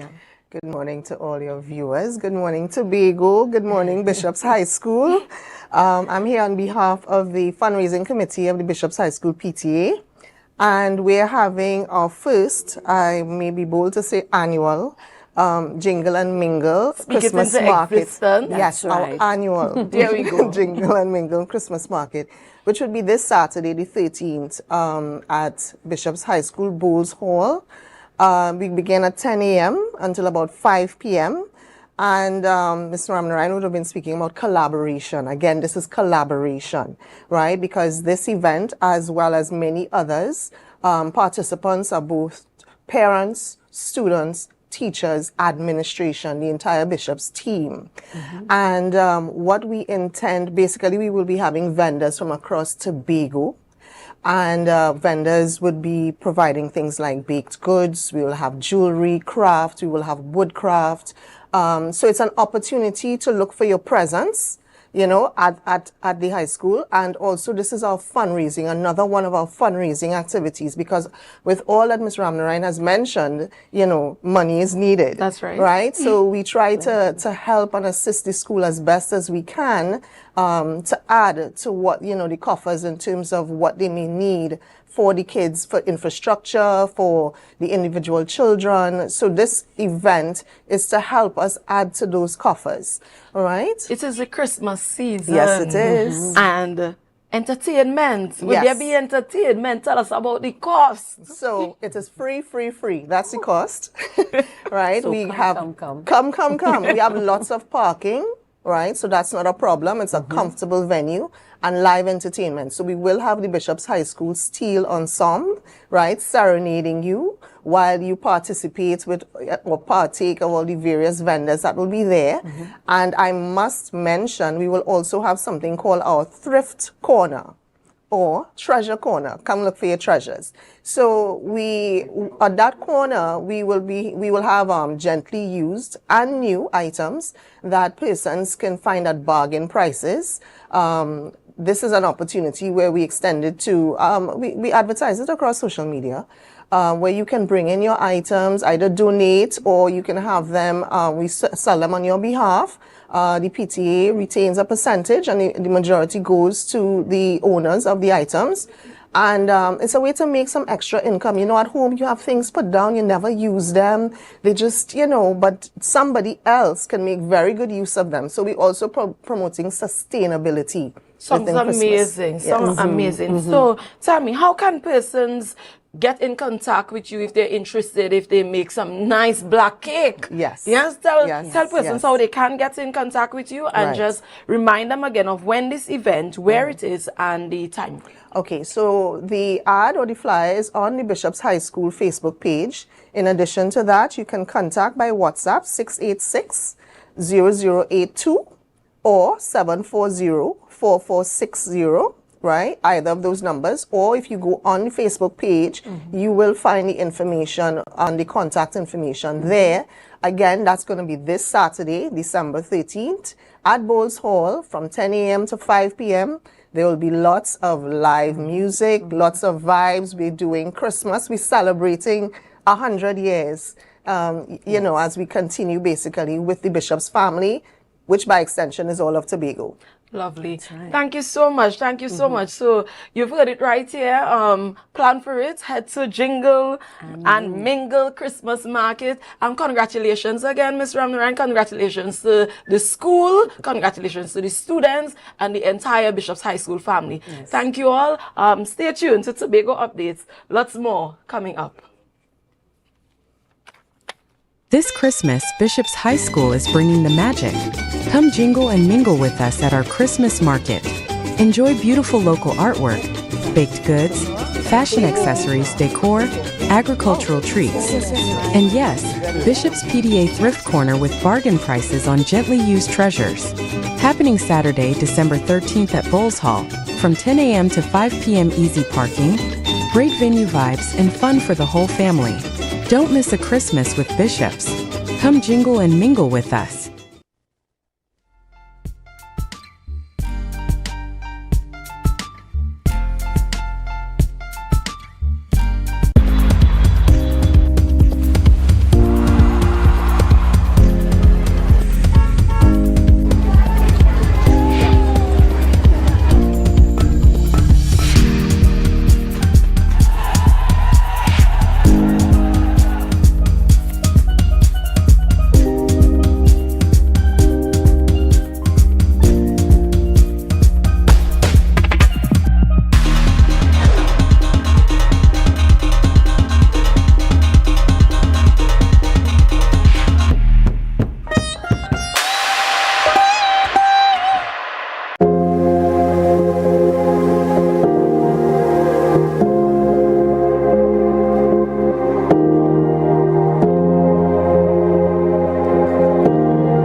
Tobago.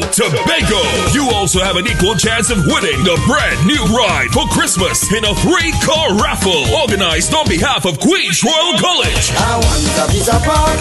I want a piece of pork for me Christmas. First prize is a luxurious, fully loaded Royal Ride Ford Ranger. Draw date Saturday, December 20th at the school. Tickets only $100. All proceeds for the further uplifting of the school. Tickets available from islandetickets.com. Stumpy's Emporium Canaan, Cad Supermarket Lowlands, Terry Brown Supermarket Mount Pleasant, Pablo Supermarket Argyle, Miles Almondos and Company Limited Scarborough, Yachts Marketing, TV Mart Bonaccord, Cost Cutters, Sharon Bookstores Lowlands, Police Credit Union, Caribbean Jewelers Lowlands, Jade Monkey Bar, Milford Road, Crown Point. For more info, call the college at 622-1671 or the hotline at 491-1802. Queen's Royal College Christmas 3-car raffle.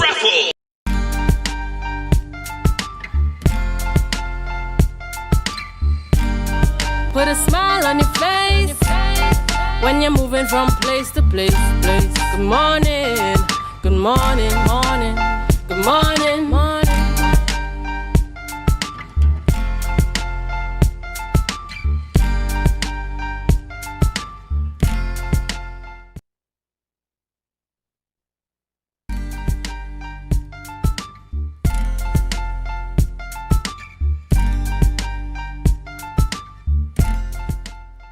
Welcome back to our show.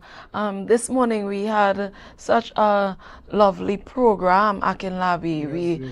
We just ended with the Bishop's High School talking about the different awards and the meet and mingle. You know, this is a season and we want to tell persons to keep it locked. Yes, to Tobago Updates, because we're bringing you all things Christmas, all things politics. We have it all right here.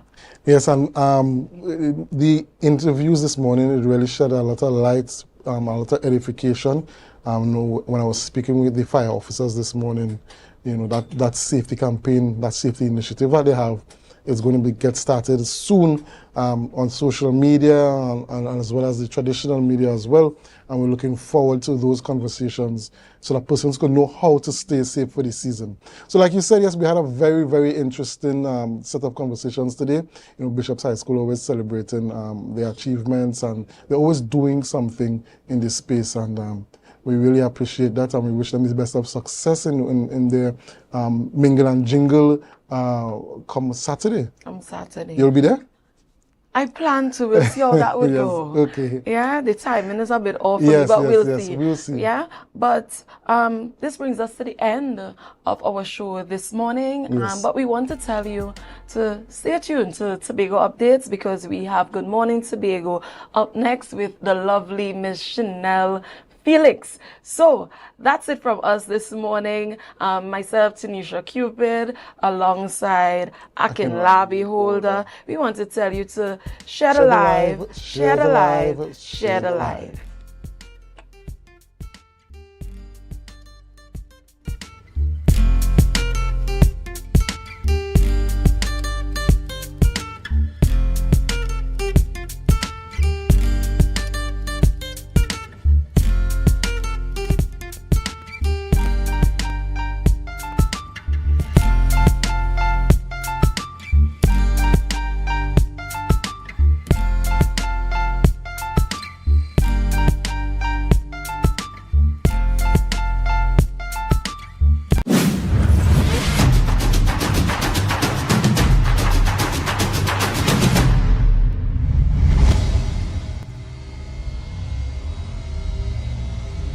I want to start by sincerely thanking the members of the Baby Friendly Hospital Initiative for the hard work that you guys have put in place to allow us to have the kind of accreditation that we now have. These boxes contain essential items for babies, giving every child a good start.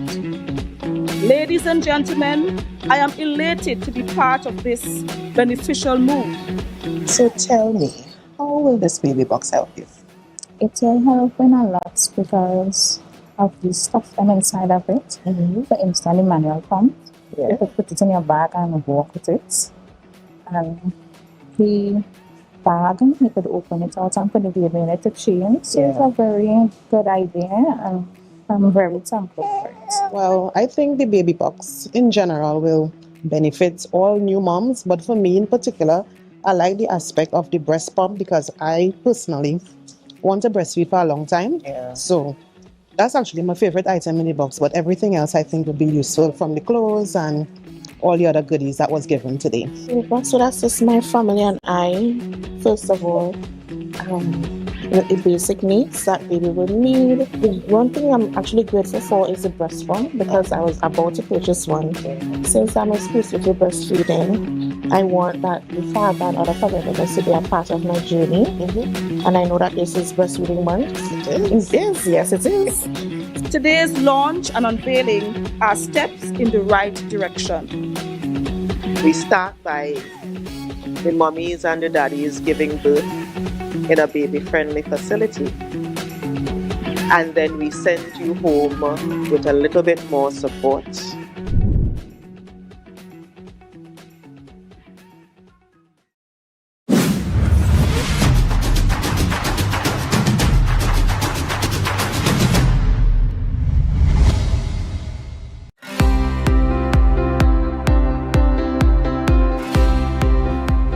World AIDS Day has been recognized since 1988, and over the years it has grown into a meaningful global tradition. It brings together governments, health workers, advocates, families, youths, everyone, because the fight against HIV is something we all share responsibility for. So World AIDS Day is important because we need to continue to remember that we are still dealing with HIV and AIDS in Trinidad and specifically in Tobago. This is an opportunity for us to continue the discussion. This is an opportunity to remind the population that, we have these STIs that are running around. If we are not safe, we will not be healthy. So I appreciate this opportunity, and I particularly appreciate the fact that we are focusing on the young people for this World AIDS Day, because that is what is really needed to change the culture that's required. My experience was eccentric to say the least. Our teacher, she worked wonderfully, even with disruptions into the class. She worked with them instead of circling around them or going over them. She made them part of the lesson and made the learning experience beautiful. I hope that it serves to actually better educate the people, to get rid of the old people stigma that we got from our parents, grandparents, and thus forth. I hope that we can live a truer life with this knowledge and use this as a template to go forward for other problems that we have. I am white and I represent Hope. Hope says your diagnosis is not your destiny, and today we stand on that truth, and we aim to change at least one mindset every time we speak. Empathy reminds us they are living with HIV, not dying from it. Boy, see monster. Good boy. But when me know AIDS and make everybody dead up, and you know just for it to me. So tell me, where you really learn this ignorance to want to tell him you cannot give someone HIV by just touching them? So your friend running off and talking about that is not true. What we were trying to discuss was the dissatisfaction with moral ed in the high schools, because we feel like they're not teaching enough, especially when it comes to preventing stigma against certain groups of people. Peer training programs are programs that have always worked, because you need people who are similar to design what the message should be and to share those messages to their counterparts. And that is in essence what peer training is. So having these individuals who are part of these, these technical vocational schools, be the ones to get the correct information is really a good step to ensure that they pass that information on to the people who they are closest with. We each need to do our parts. We each need to ensure that our health is comprehensive. That includes our mental health, that includes our physical health, that includes our emotional health, and our sexual health is critical to that. So don't forget it. It's not a taboo thing to talk about. It's not a taboo thing to actively work on, and I think we did it. Choose your choices wisely still, but at the end of the day, you don't look at a simple one of them. Because you are tomorrow.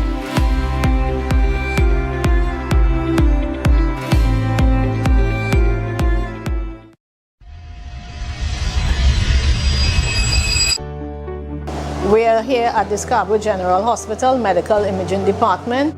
This morning, we actually hand over a brand new 64-slice CT scanner, replacing the 16-slice scanner that we've had since the inception of the hospital. We've had a CT scanner, but this 64-slice will enable us to have faster images, so it's of course shorter scan time for patients, better imaging quality, so we'll be able to see detail in a much more efficient fashion, enabling better diagnosis, and it will also enable us to do things like CT angiography that we could not have. Great. So it is really, really an honor being here this morning to finally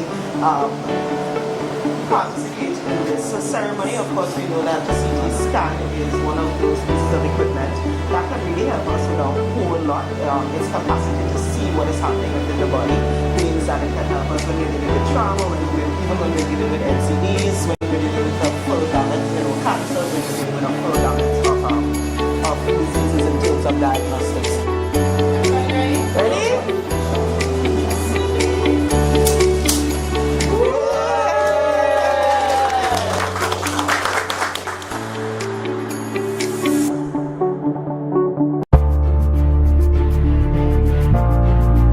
You're viewing Tobago Updates Television, your exclusive gateway to Tobago, broadcasting the beauty of this island paradise to the world.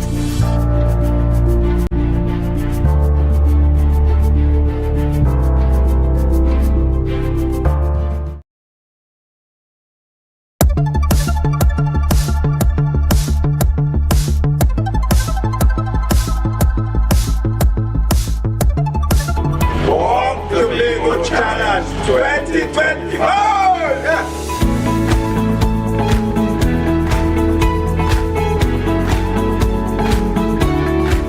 Today is the first day. We walked from Crown Point this morning at 4 to Goodwood Recreation Ground. Tomorrow we resume here at 4 and walk to Charlottesville. The other day we start from Charlottesville to Castara, and the fourth day from Castara to Crown Point. So this is batch 8102. This is an 8102 initiative. And we normally line, and we are specialists at linemen. So this time we're doing something else. We retire very early, and we observe after retirement people go into their own little corner and apparently stop moving. And we want to encourage people to move. We believe that we cannot do things, but we can. So if at this stage, at this age, we can, others will realize that even if they do have to do this on the extreme, you can do something. Oh, it was great, you know. Listen, any opportunity to be in Tobago is great for me. Doesn't matter what I'm doing anyway. But the walk was really great this morning. And really the goal of this whole exercise is to encourage other vets to really stay active, to set goals and to continue to try and achieve things even as we get older. It wasn't bad at all, but just coming up the Shangi Hill, I started to get a little pressure because I never train or anything. They said, walking, I walk. It was cool, it wasn't bad at all. I'm looking forward to the second leg. From here, from Goodwood to Charlottesville. To walk around Tobago is a plus for me. I want to walk around Tobago. So I want to make the whole thing. For me, it's a very good initiative, especially based on the reason, just to show support for all our fallen comrades. And and it's all about, living a healthy lifestyle and just keeping active.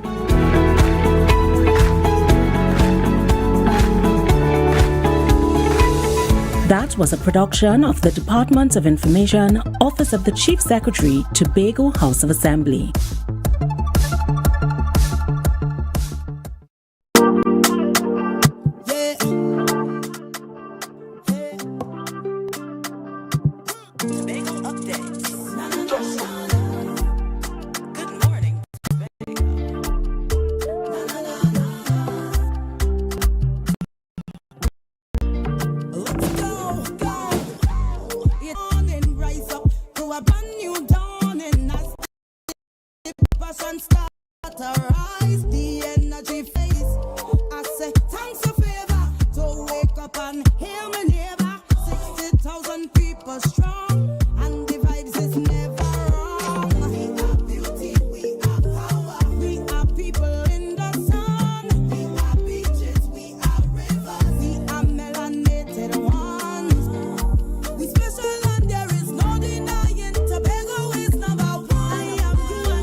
Updates. I am your host, Chanel Felix. And guys, you know, whenever you see me sitting here, it's because we're about to have those conversations that you want to have while I ask those questions that you want asked.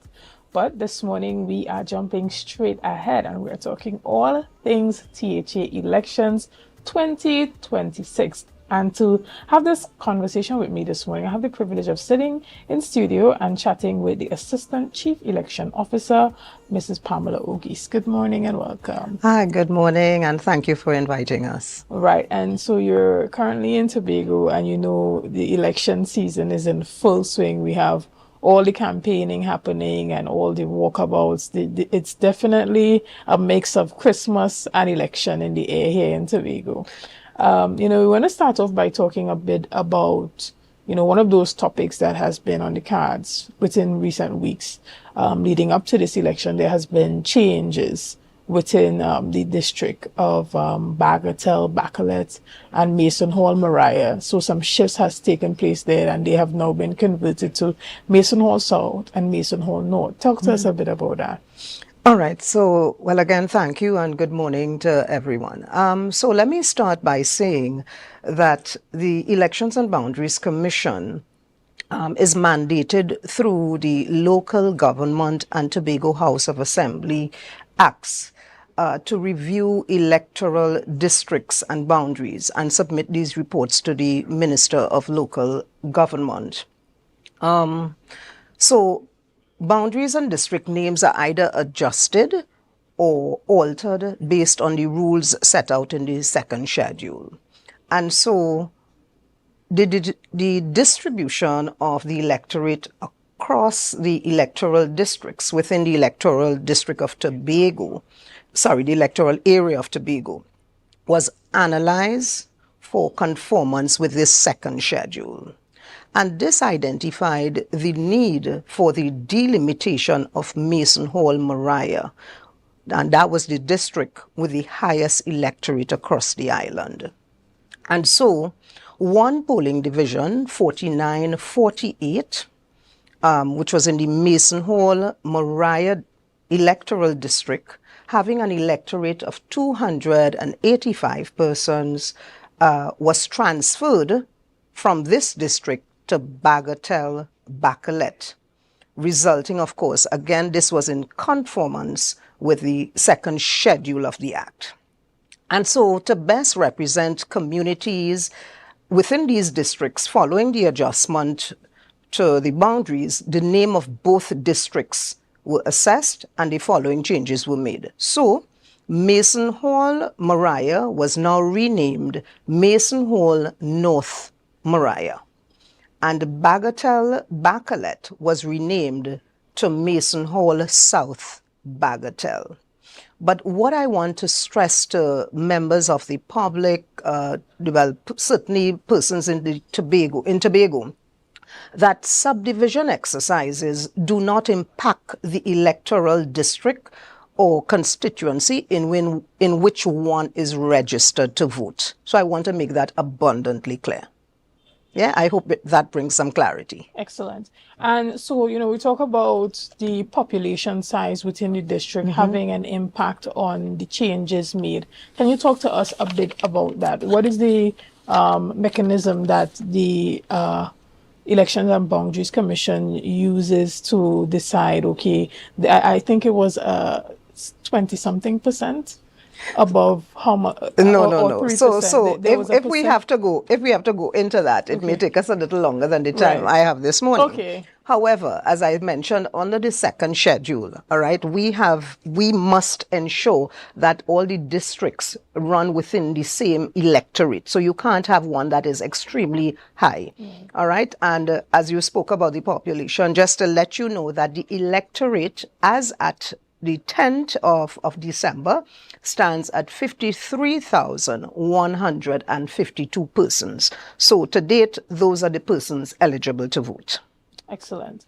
And so for persons who were in the previous districts as they were, is it that they should go and find out if they have to vote in a new polling station now, or would that be notified to them when they receive their polling cards? So I want to tell you, we have polling divisions within each electoral district. And the only thing that changes are persons' polling divisions. However, you remain in your same district. One can easily get that information through your poll cards, but if you want to know ahead, the preliminary list will be posted in 2 separate areas in each polling division throughout the island. That exercise commences on Monday. In addition to that, preliminary lists will be posted both at our registration office, Scarborough, Hamilton Street, Scarborough, Tobago, and we also have a sub-office located in the Roxborough Administrative Complex. So one can do that. Other than that, you have our hotline. We have numbers 785-8206, 785-8211, and of course our website, www.ebctt.com. Excellent. And we shift a bit because I have seen recently that there have been a notification out for persons to register to become a special voter. Tell us about the special voter process and who is eligible to become a special voter. All right, so we have a host of categories, but the concentrate are actually or really poll day staff, polling agents, candidates, persons who perhaps work in Trinidad, unable to be here on election day, vice versa. Those are the majority of persons, and the law provides for that. Those application forms are out as we speak, online. In this instance, we're doing it online. And I forgot to mention members of the protective services, because they, of course, engage entire poll day and even for the earlier events, they totally occupied. All right, so we want to encourage persons to apply, particularly persons who fall into these categories. All right, those applications, the deadline for that is the close of the workday on the 19th of December. Excellent. And even as the special voting process goes on, what day do those persons usually vote? Is it like a few days? Because election is on Monday, so would they be voting on the Friday before, or is it the Sunday? So usually that voting as a special elector usually commences just the Monday a week, normally a week ahead of the election. But there are different categories. So there are persons, so usually we set up commission stations or stations established by the commission, and that focuses on any category of voter. So for instance, we would have a commission station probably in Port of Spain to accommodate such persons, Tobagonians who unfortunately couldn't be in Tobago on election day. And similarly, we would have a commission station based in Scarborough to accommodate any category of elector. Usually voting also takes place at the offices of the returning officers. In this instance, we have 4 returning officers, and they are located at the Calder Hall Multipurpose. One is at the Calder Hall Multipurpose, another at the Lambo Multipurpose, another at the Buku Multipurpose, and finally at the Glamorgan Multipurpose facilities. So when special voting takes place, you have to be in the electoral districts for whom these returning officers control. Understood. And what about the persons who are already on the special voters list? Do they still have to register again this year, or is it set in stone? One never remains on a special voter list. Okay. So one must apply. So as I said, the forms are online. Again, just to mention, www.ebctt.com. So you can go on our portal, and of course you have to apply online. And subsequently, you are granted the status. So it's not automatic. All right, you are subsequently granted the status, and then you are notified. Understood. And, even as we round up, we're talking about training, EBC training. A number of persons use the opportunity to work for elections and to engage in that election process by means of, volunteering their services. Is it that you usually utilize the persons who, there was elections just a few months ago? Are those persons going to be called back and asked to participate in this election? But I also saw that the Division of Community Development has announced that a couple of their multi-purpose facilities would be closed during the season to facilitate EBC training. So is it that you call back the same people for training? Well, if I didn't know better, Chanel, I would swear that you're inside the EBC. So yes, having just come out of the parliamentary election, the commission saw it best to just recall those persons who would have been trained and who would have performed. So in this instance, we will recall all persons who applied, and again, we are mandated by law to train these persons again. And yes, we use the multi-purpose facilities, we use large halls in schools, etc. We use Bishop's High School, Signal Hill, we use a varying government facilities. And so yes, those centers are used. So training for poll day staff actually commences on the 17th. I think to about the 22nd or so. One would appreciate, whilst we're in the Christmas season, that everything else has to happen as it regards the preparation for these elections. As a matter of fact, tomorrow, for instance, is an important activity, the pre-examination of nomination papers. It's the opportunity for potential candidates to visit the returning officers, ensure that your documents are intact, that you have everything that you need to. And if you don't, next Friday, the 19th, is actually nomination day. And that is the day when you must have all your documents ready. And so we want to encourage persons to use tomorrow as an ideal opportunity to ensure that all your documents are correctly written up and submitted to your returning officers. And where are the returning officers located? Oh, I did mention before. Okay. Lambo, Boku, Calder Hall, and Glamorgan. Excellent. Yes? Excellent. And so they have varying districts under their perusal. So there are no new persons that would be engaged to work as election day staff this time around. It would just be the existing. Yes.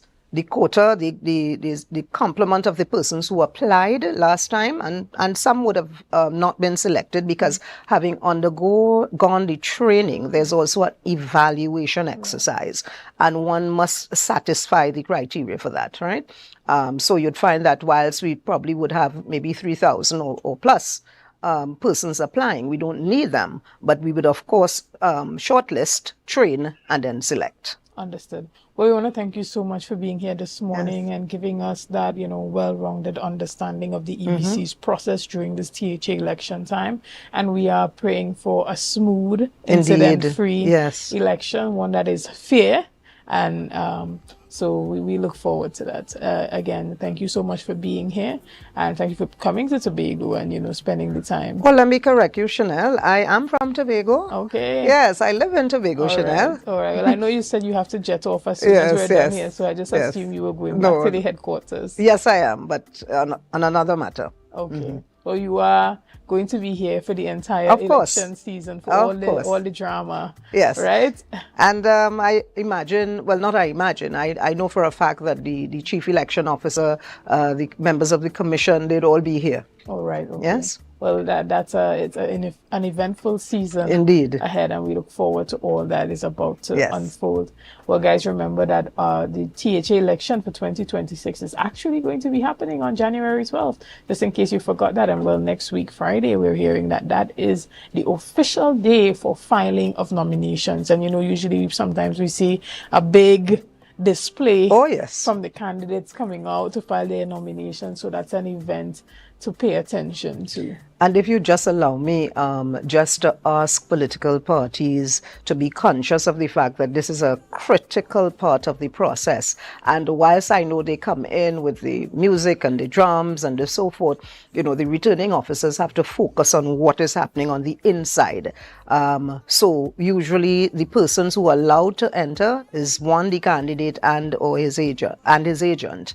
All right, so those are the persons who go into the office. But whilst the others are outside, we're asking, please, if you can be conscious of what is happening inside and just tone down the music and the drumming and so forth until that process is completed. Understood. Well, you meaning when the person emerges out? Yes, they can start, but sometimes whilst they're inside, the noise is just overwhelming. Understood. Well, again, we want to thank you so much for being here this morning, and we look forward to a successful 2026 THA elections. Guys, we're going to take a quick break right here, and we'll be back after this. See you soon. Yeah. Good. No Chanel. Ronald in there.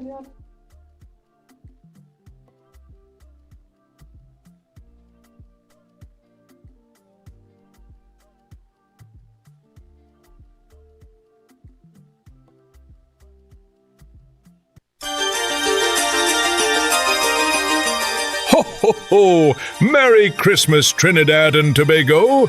Santa Claus is coming to Charon's at Lowlands Mall to stock up on all the goodies for good boys and girls. I'm checking my list, and Charon's has everything I need. Christmas decorations, curtains, toys, and so much more. And the best part? The best prices in town. So hurry down, folks. Visit Charon's today, before the shelves are empty. Ho, ho, ho! Charon's at Lowlands Mall, where Christmas shopping starts.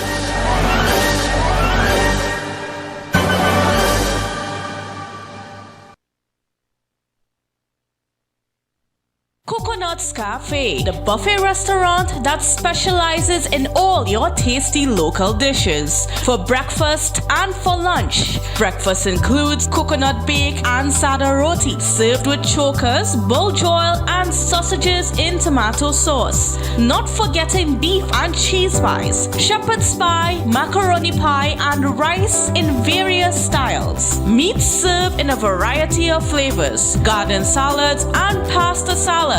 All this accompanied by fruit juices, coconut water, your choice of a great combination to appease your taste buds. So call us today to order, as we are here to accommodate your busy schedules or if you are having a cooking day off.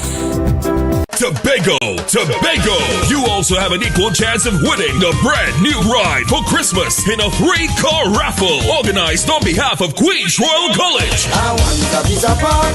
I want a piece of pork from me Christmas. First prize is a luxurious, fully loaded Royal Ride Ford Ranger. Draw date Saturday, December 20th at the school. Tickets only $100. All proceeds for the further uplifting of the school. Tickets available from islandetickets.com. Stumpy's Emporium Canaan, Cad Supermarket Lowlands, Terry Brown Supermarket Mount Pleasant, Pablo Supermarket Argyle, Miles Almondos and Company Limited Scarborough, Yachts Marketing, TB Mart Bonaccord, Cost Cutters, Charon Bookstores Lowlands, Police Credit Union, Caribbean Jewelers Lowlands, Jade Monkey Bar, Milford Road, Crown Point. For more info, call the college at 622-1671 or the hotline at 491-1802. Queen's Royal College Christmas 3-car raffle.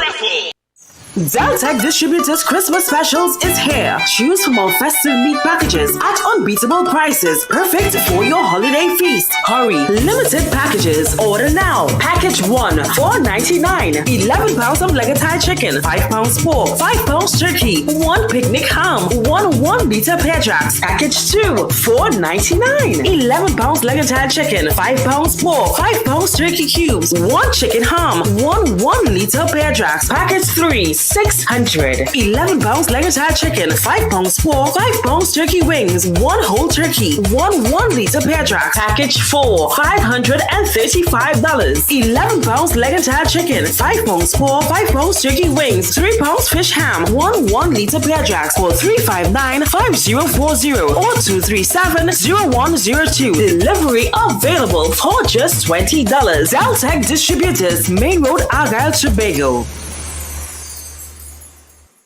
Are you in a dispute with a registered investment service provider of the TTSEC? Or maybe you're the victim of an investment scam? You can lodge a complaint or submit an anonymous tip to the Trinidad and Tobago Securities and Exchange Commission. Download our Investor Protection app or go to ttsec.org.tt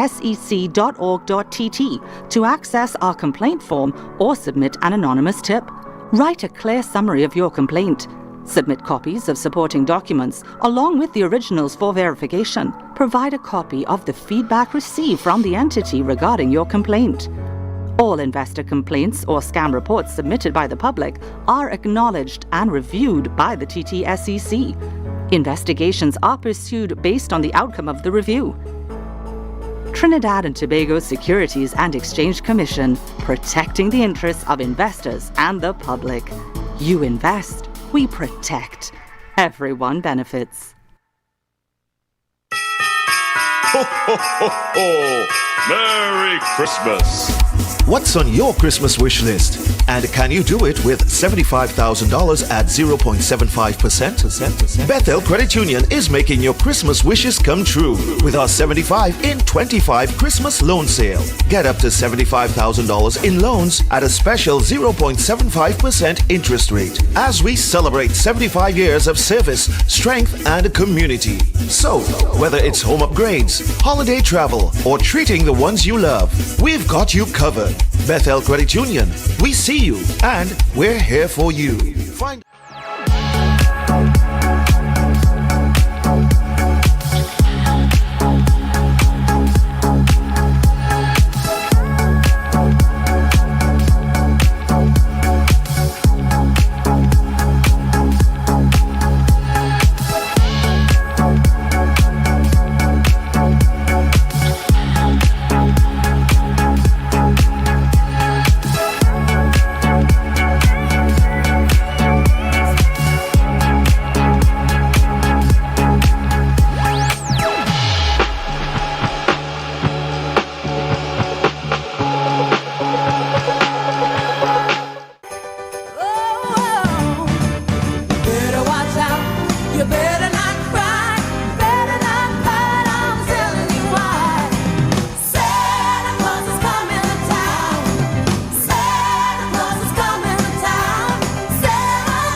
Tobago!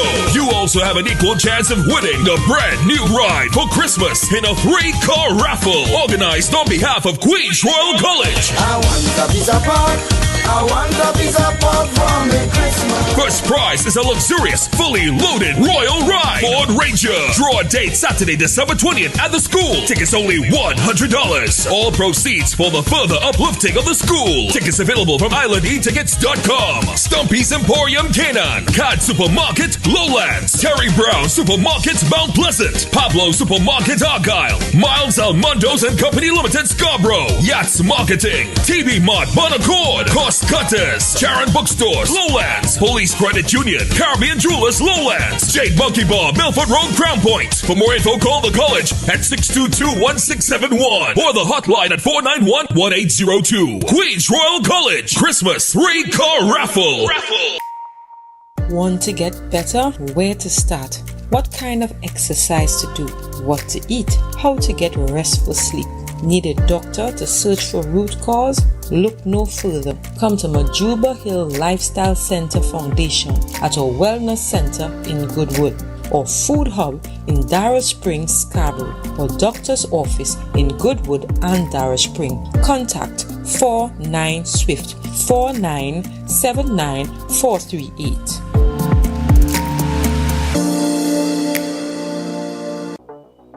Tobago, the sun is rising, and so are the conversations that matter, from the economy to education, from healthcare to community voices. No spin, no fluff, just facts, truth, and clarity. Join me, Lavian, as we cover the issues that shape our lives, the stories we can't ignore.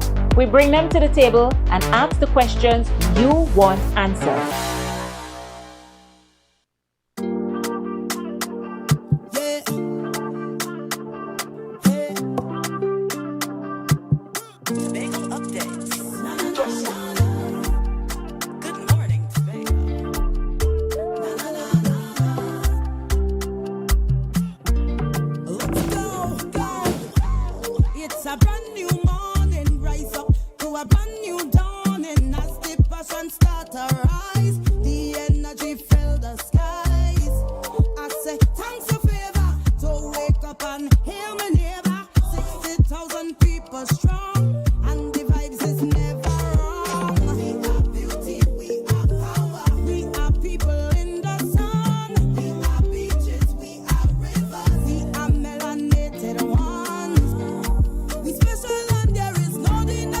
Tobago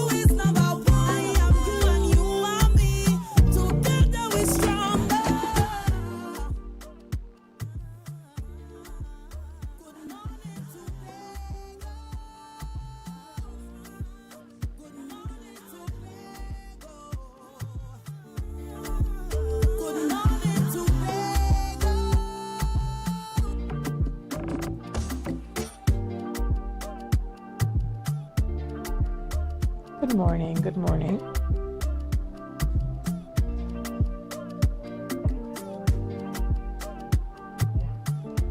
Good morning and welcome back to Good Morning Tobago right here on Tobago Updates. Guys, this morning we jump straight into our next conversations and we're chatting with Professor Anselm Leborn. Good morning, Professor, and welcome. Good morning. How are you doing? Excellent. Now, it's a pleasure to have you here this morning. This morning we're talking about from Tobago to Wall Street. Give us a little backstory for those persons who don't know you. On your background and how you have moved from Tobago to Wall Street. Well, let me first say good morning to you and to all the people there. It's a pleasure to be here this morning. You know, and to me, I like to know, my father is a Tobago. I actually didn't grow up in Tobago, but my father is from Roxburgh, Tobago. Of course, his name is Samuel Leborn. My name is Anselm Leborn. You know, still carry my father's last name. And the idea that I wanted to do it, I wanted to start with the Laventil to Wall Street, you know, Scholarship Foundation, right? But somehow that didn't work out. And I think Tobago will benefit drastically from a Tobago to Wall Street Foundation, a Tobago to Wall Street Scholarship Foundation. And here what this is all about. This is all about getting athletes. It doesn't matter whether you're a basketball player, whether you're whether you do track and field, you know, whether you do swimming, in order to provide athletic scholarships to many of those kids in Tobago. And I can use one example just recently of a young lady by the name of Natalia Eastman.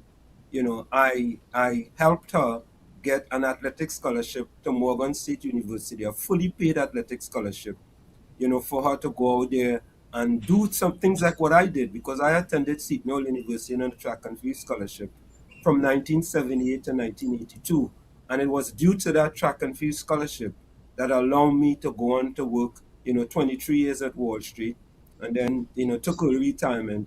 And for the past 13 years, I've been working at Seton Hall University as a professor teaching subjects of global business, organizational behavior, and principles of business management.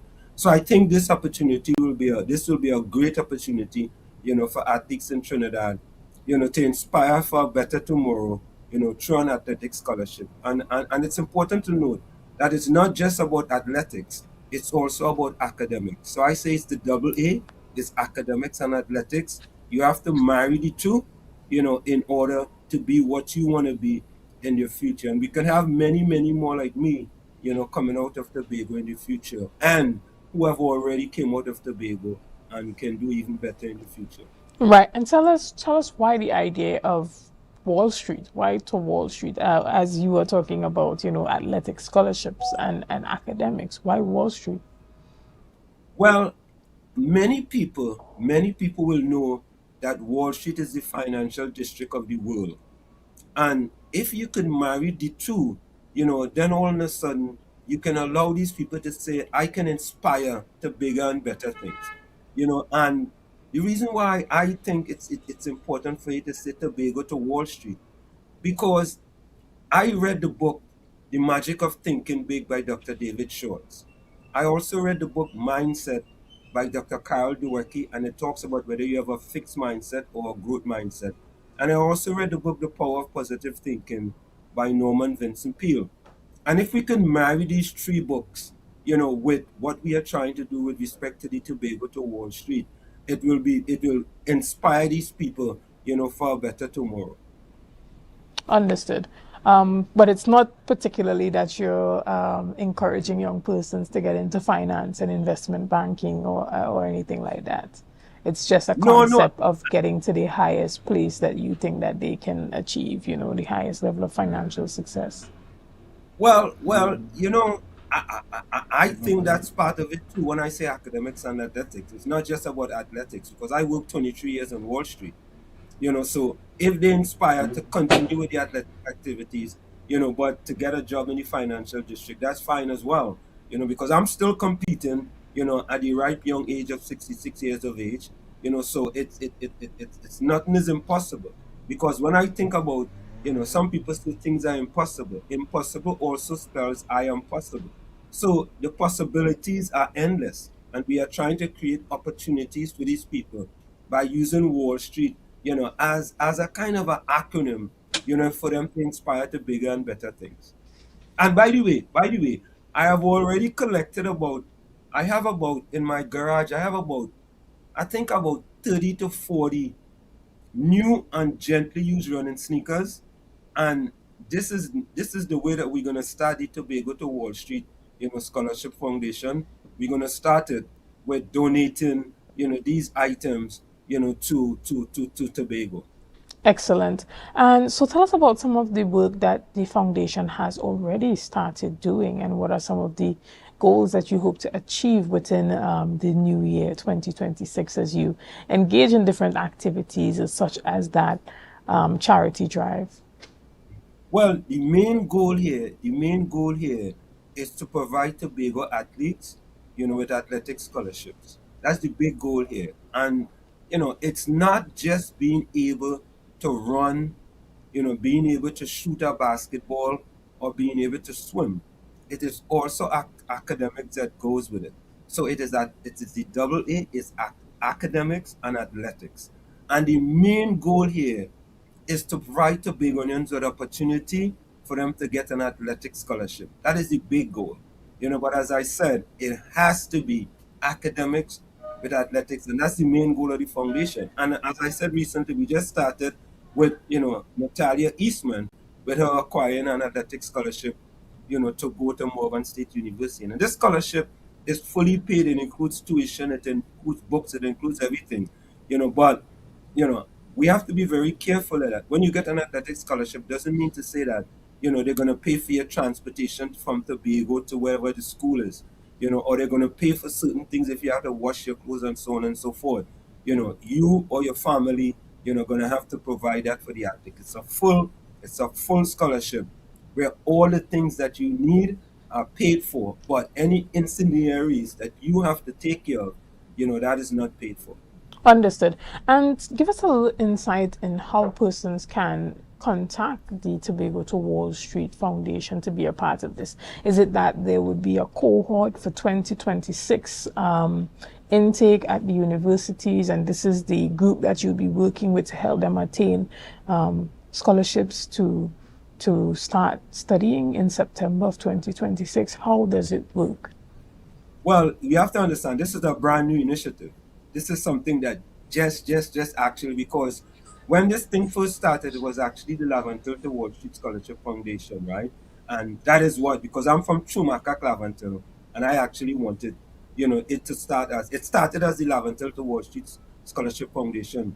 But now that, I've had this discussion with a few people here in Tobago and people from Tobago updates, the idea kind of came up with, we can do this Tobago to Wall Street Scholarship Foundation. So this is something very, very new, very, very new, in the embryonic stage. And, we're going to continue to build on this, just like how we did with the Lavantil to Wall Street Scholarship Foundation. Right. And as it pertains to persons within the diaspora who are from Tobago that are living in New York or living in the US or wherever in the world they may find themselves, how can they be a part of enhancing the efforts of the Tobago to Wall Street initiative? Well, I mean, they can contact me, I can leave my number. They can also contact me at wzyefm@gmail.com, wzyefm@gmail.com, or you can also send me an email at my school university, anselm.liborn@shu.edu, or you can contact me at 973-868-1444. That's 973-868-1444. But before we go on, I just wanted to give people a little background about myself too as well. Coming out of Chumaka, Lavantil, everybody know Lavantil. I resided in the first building, planning, construction in Chumaka, Lavantil. Building one apartment to one. Left Trinidad in 1977. Came to the United States. I got a scholarship to go to Seton University from 78 through 82. And as I said previously, went on to work 23 years on Wall Street. and for the past 13 years teaching at Seton Hall University. Also, let me put in a little plug for myself. This is a shameless plug. It's very shameless. Right? I am the only Trinbagonian to have established 20 world records in anything. I have established 20 world records in masters track and field for men's 40 and over. 20. There's no other Trinbagonian who have done that. So I consider that for my own self to be a splendiferous, marvelicious, tremendous, wonderfulicious, splentastic, Understood. spectacular. Definitely. It's definitely an award, an accomplishment to be recognized. And we hope to see you as a part of one of those national awardees next year, 2026. So, even as you are doing this and you're in the embryonic stages of building it out, if someone is interested or has a child that they would really like to get a athletic scholarship, should they also reach out to you directly through your email, give you a call? Should they have already applied to the university? What exactly is the assistance? Because you said it's assistance with athletic scholarships. So tell us, what are some of the requirements to begin the process? Well, the requirements is if, for example, if you're in track and field, you have to have certain time qualifications, which is very important. Natalia had a certain time qualification, and based on my recommendation to the coach didn't see her run before, but based on my recommendation, the coach accepted her and gave her a full scholarship. So you have to have the time requirements. If you're involved in football, for example, you have to be a good player. You just can't be any regular player, and expect a school to offer you, a full scholarship. So you have to be, not brilliant, but you have to be good enough for the coach to see that this person can help the school with whatever sport it is. So for example, Natalia, the coach thought Natalia was outstanding, and Natalia made the Carifta games as well. And any athlete that makes a Trinidad national team is full scholarship material. Let me repeat this. Any athlete that makes a Trinidad national team is already a full scholarship material. And if you haven't made a national team, and somehow you fall between the cracks or politics happen and then they put you on the team, you still have an opportunity as well. So as I stated, you can contact me at 973. I don't know if they could put the number up on the screen. 973-868-1444. That's 973-868-1444. And that'll be the easiest way to contact me. And another thing I have to say also as well, coming out of Schumacher Clavantel, I am the president and CEO and owner of WZYE 95.9 FM in New York and New Jersey. The president, CEO and owner of WZYE 95.9 FM in New York and New Jersey, and they can also look at us at WZYE TV on YouTube as well. Thank you. And, we want to thank you so much for the initiative and all that you're doing, all that you have accomplished, in your life. It's quite impressive and inspirational to other young Trinbagonian youth, specifically in athletics, whether it be football or, track and field. So would you encourage coaches to also reach out to you directly as well and, pitch a couple of their students to you?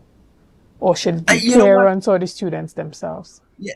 You raise a good point there, right? And I want to say something to coaches there. I want to talk to the coaches now. Coaches, do not feel like if I am coming with an initiative that I am trying to take away your athlete or I'm trying to get the accolades for your athlete. That is your athlete. Your athlete. You have done all the work. You have built the foundation. All I am there to do is to be an added asset so your athlete can get a scholarship. So to the coaches, do not feel threatened. I'm not coming to Tobago to coach your athlete or anything like that. All I'm providing is an opportunity that I provide, that I got myself, and to be able to give you, your athlete, those opportunities in order to go abroad on an athletic scholarship. So don't Right. feel threatened, because I'm So, not there to any of the coaches. I'm just there right. to assist. So can we see from the Tobago to Wall Street Foundation a forum when you are in Tobago where you would be gathering all the coaches and PE teachers and maybe even a couple principals and members of the Division of Education, the Sports Department, Division of Settlements in the Sporting Department there as well, to come together and have the type of discussions that allow them to understand the type of international opportunities that are available for Tobago students?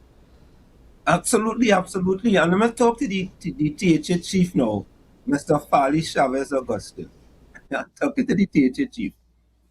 Mr. Fali Chavez Augustin, I can bring a program to Tobago where I can bring coaches to train coaches in Tobago, to have discussions with principals, to have discussion across Tobago with respect to athletics and athletic scholarship.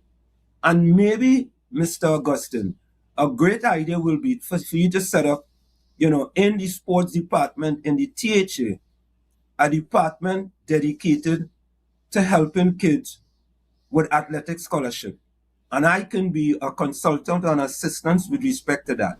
So I think that will be an excellent initiative for Tobago. And of course, we talk sports tourism, so this could be part of sports tourism as well, and I already have the coaches who can come to Tobago, do clinics, who can come to Tobago and talk to principals, who can come to Tobago and have discussion with the athletes. So that is an initiative that's already set up, and we could accomplish that, yesterday. Right, and having had conversation with the chief secretary on a number of occasions, I understand that, but I'm saying to you, having had conversations with him on several occasions, I think in this situation he would have said, Mr. LeBron, send the proposal. So I am saying to you, send the proposal. Guys, we want to thank you so much for being a part of this morning's discussions, Mr. LeBron. It was a privilege and a pleasure at the same time to have this conversation with you and really tap into, your mind and everything. But finally, one thing that I want to ask that I had in mind when I found out that I was going to interview you this morning, what is one of those lessons that you learned on Wall Street that you would like every Trinidad and Tobagonian to know? One of those lessons it's like, I wish people really knew this. Yes. The idea is that nothing is impossible. Nothing is impossible. I am a possibilitarian. Everything that you can dream, it's possible. Don't let other people decide whether you're going to be a success or a failure. If you have a dream, go after your dream regardless of what other people may think or what other people might say, right? And that's what I did. I went after my dream. I told myself I wanted to work on Wall Street. Many people say, well, you want to work, you that little Trinidadian from Chumaka Clavantil, you could work on Wall Street. I worked on Wall Street for 2 decades and 3 years. So to the people out there, especially the kids, don't let anybody decide whether you're going to be a success or failure. You decide that you are going to be a success regardless of what other people have to do. And let me do a next quick shameless plug. Let me send a wall out. I don't send shout out. Wall out is because they call me Wall Street. So I send a wall out to my dad, Samuel Lebon, up there in Roxburgh. So Dad, your son, this is your son, eh? Thank you so much, Mr. Lebon. Thank you so much for your time this morning, and I look forward to connecting with you when you get here to Tobago. Guys, we want to thank you so much for being a part of this morning's discussions. Thank you for your likes, your shares, and your comments, and all that you have been doing and continue to do to make Tobago Updates the #1 broadcaster here on the island of Tobago. I want to thank all my colleagues who were on with us this morning, starting from sunrise with Lavia and Cupid, and then, going on to the morning show and ending off here at Good Morning Tobago. Guys, thank you so much for doing a great job and continuing to raise the standard and the quality of all that we're doing here at Tobago Updates. Have a great day.